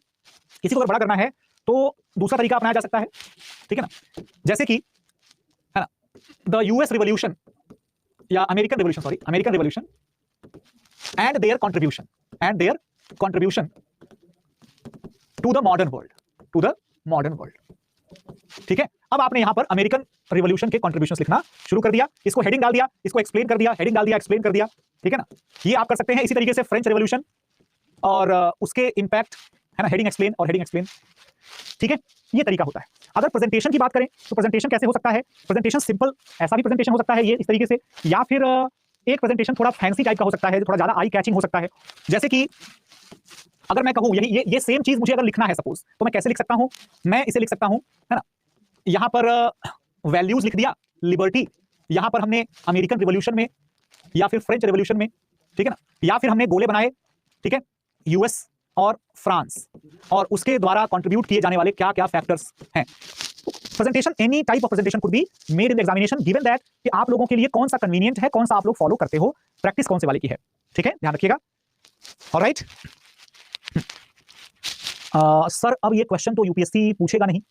अच्छा सर अब ये क्वेश्चन तो नहीं आएगा यूपीएससी में। अब आकाश जी, अगर आप पेपर बनाते हैं तभी इतने कॉन्फिडेंस से आप कह सकते हैं, क्योंकि मैं तो पेपर नहीं बनाता हूं, तो मैं इतने कॉन्फिडेंस से तो नहीं कह सकता कि ये क्वेश्चन नहीं आएगा या इसके जैसा क्वेश्चन नहीं आएगा।